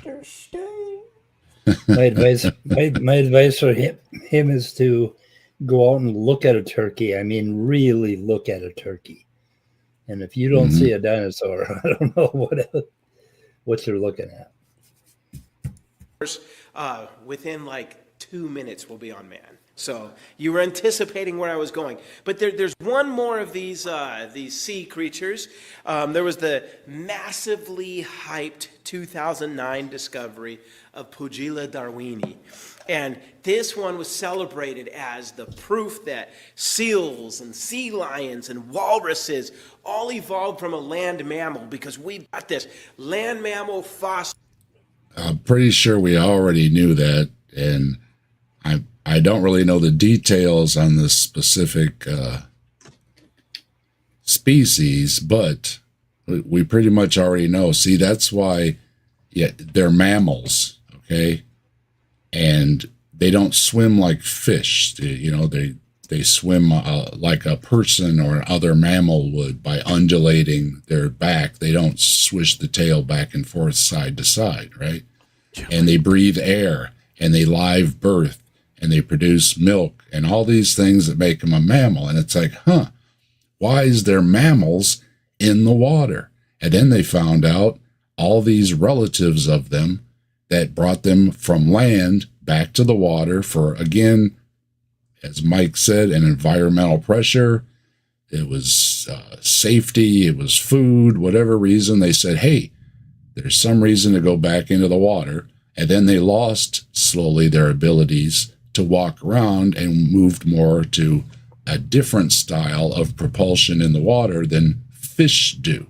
So the design thing of fish all swim like this doesn't work with mammals. They don't swim the same way. And yes, I will grant you that they found this species, whatever it is, and it would just be in the line of a lot of others that already show the transition from land mammals back to the water. It shares features of both terrestrial carnivores and early pinnipeds, which are, I believe, seals and sea lions. Yep. And it is a beautiful transitional fossil as far as anybody knows.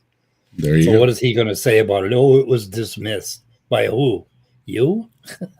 Did you? And these are also multiple lines, when like they talk about a whale, is related to a hippo and stuff like this. But then you have all these different other, or is it the manatee? Whichever one it is. But you have different lines too, right? This is a different line over here that also had the same environmental pressures. I don't want to say the same environmental pressures to go back into the water from different lines. Yeah. And that's what more can you ask for? There you go. You have multiple lines of species that went back into the water, and you have the fossils for them. I don't know what more they want, really. I don't know what more you could present to them to show that these are transitional. Well, there we are. I'm going to shoot off, guys, because it's very late here. I'll just leave you with this one confusing thought to just to disprove all you atheists out there. All right, and you've got nothing you can say to this, I'm sure. All right, but show me the missing link, right, between eared seals and Navy SEALs. I bet you can't. There you go. Oh, bet you that's can't. a gotcha. That's a gotcha if I ever heard one. All right, I'll leave you there, and I'll love you next week. Thank you very much, and good to see everybody. Take care. And we'll look for you last week. Say again. You said, I said, you're gonna love me next week, but not this week. And then that's also what you said last week. So you're just gonna keep pushing it back. You're leaving him hanging, Simos. Hey, I don't know about you, but the best pickup advice I can give you is always tease. And don't forget everybody, go check out Simos. Simos, remind everybody about your show too. Yeah, thank you. Thursday, it'll be State of the Onion. I'm still not exactly sure what we're going to be doing this week, what the topic is, but it's an open panel show. Everybody's welcome to drop by and give their opinions on whatever the topic is that week. State of the Onion. Thank you very much. I love giving my opinion. Yes, we'd love to see you there again, Mike. Appreciate it. And do you know, Mike, have you heard of Muddle in the Middle? Do you know what that is? No. In the middle. Muddle in the middle. Huh, no. Yeah, okay. All right. Not to worry. Okay. I'll look it up, and it's interesting. and we'll probably do a show on it sooner or later. Okay. Take care, everybody. That's Thursday evening, 5 o'clock EST. State of the Onion. All right. Take care, everybody. Bye. And if you need to find Simos, link is in the description. And while you're down there, don't forget to like, share, subscribe. Check out everybody else's links. There's also links for folks that have merch. There's a discount code. There's a link for KariAnne's new channel. There's a link for my Grassman channel. There's a link for the original video we looked at. All that stuff is in our awesome description below. Make sure you check it out. Click everybody's links. Like, share, subscribe, share the love around. We all appreciate it very much. And thank you very much. Really hungry for Chinese meat and my sheep. So yeah, I'm going to call it in a couple minutes here. I'm going to give him one more shot, and we'll give him one more chance to win us over. And then it's going to be another episode. We'll come back to Pastor Steve and see what else he has to say. Pastor Steve. So that has all these aspects from which we can see that these three water creatures now had to have come from this. But here's the interesting thing. This just an fossil otter skeleton is just almost to the detail identical to the skeleton of the living North American river otter. There you go. Because they're related. Yeah, but he noticed his language. He didn't say it was identical, right? Yeah, there's a bunch of controversy about where to place that in the tree, and it was apparently freshwater. Right. And there's controversy over that. I think it went from freshwater to the ocean, but who knows? And any transitional is going to be not quite exactly the same, right? That's your wording is giving it away, Pastor. I'm giving you a shot here, and you've got a couple minutes left, and you're running low. You're running real low. So basically, they find a fossil. A bunch of people read a paper. A bunch of other people have a problem with the paper. They push back. They got their own ideas, and biologists are fighting with each other. They do it all the time because they're fucking humans. Fellers. And of course, again, as we said earlier, you're going to have a range because species evolve over populations. They don't just arrive on Tuesday. So fellers. Yep. I'm going to take off. Yep. Okay.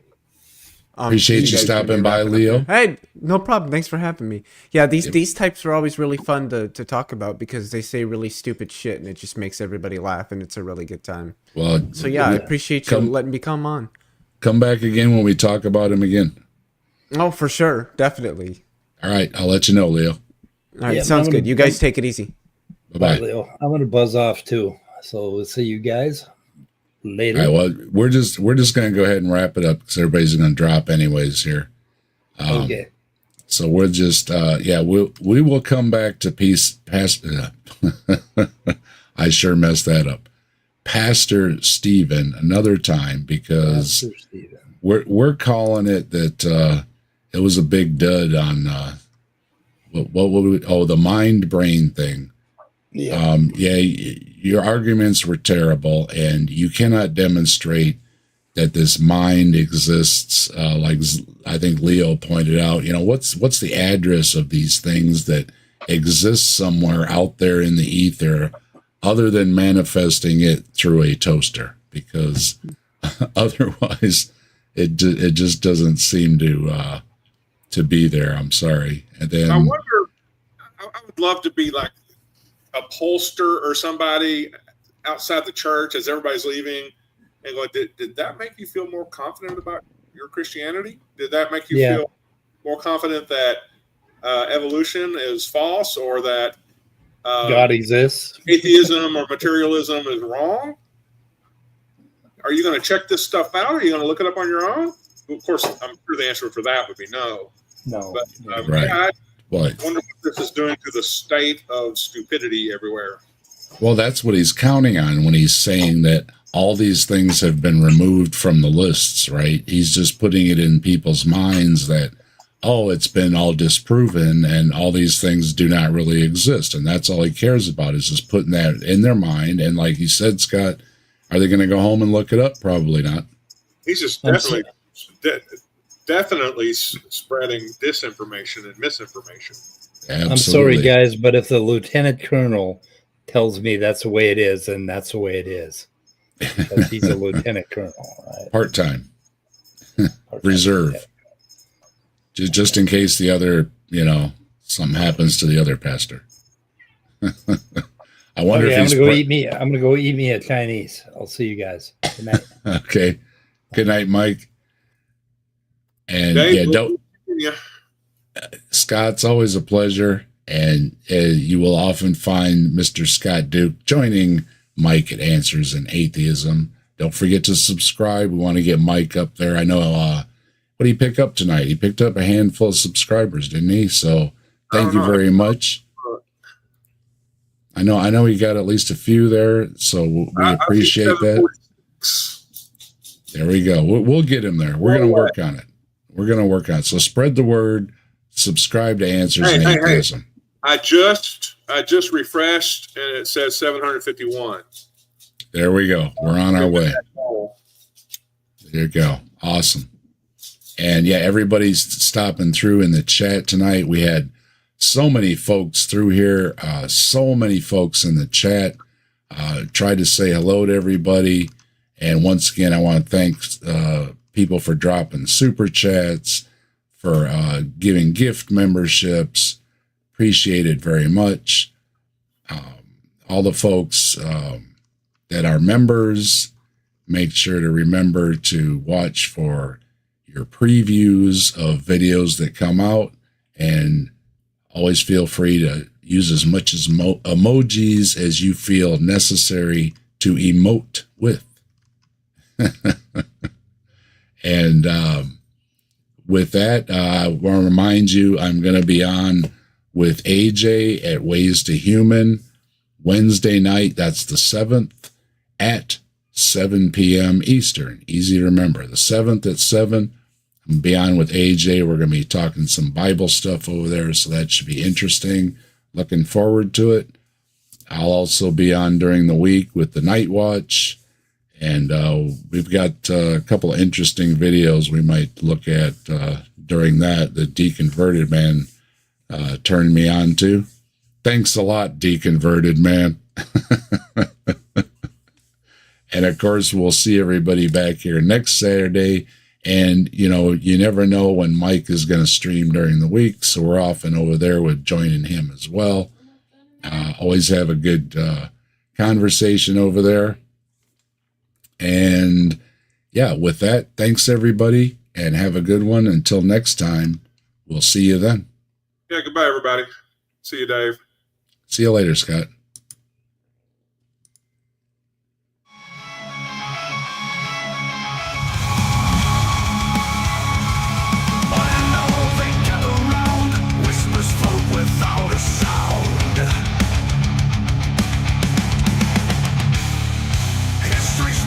Tales of lore knocking at the captive death's door. Oh, legends live within these walls, silent echoes in the halls, books and stories on the floor, knocking at the captive death's door. Oh, captive desk, hold our dreams, where reality and no myth seems. In conversations quiet flow, the mysteries untold will know.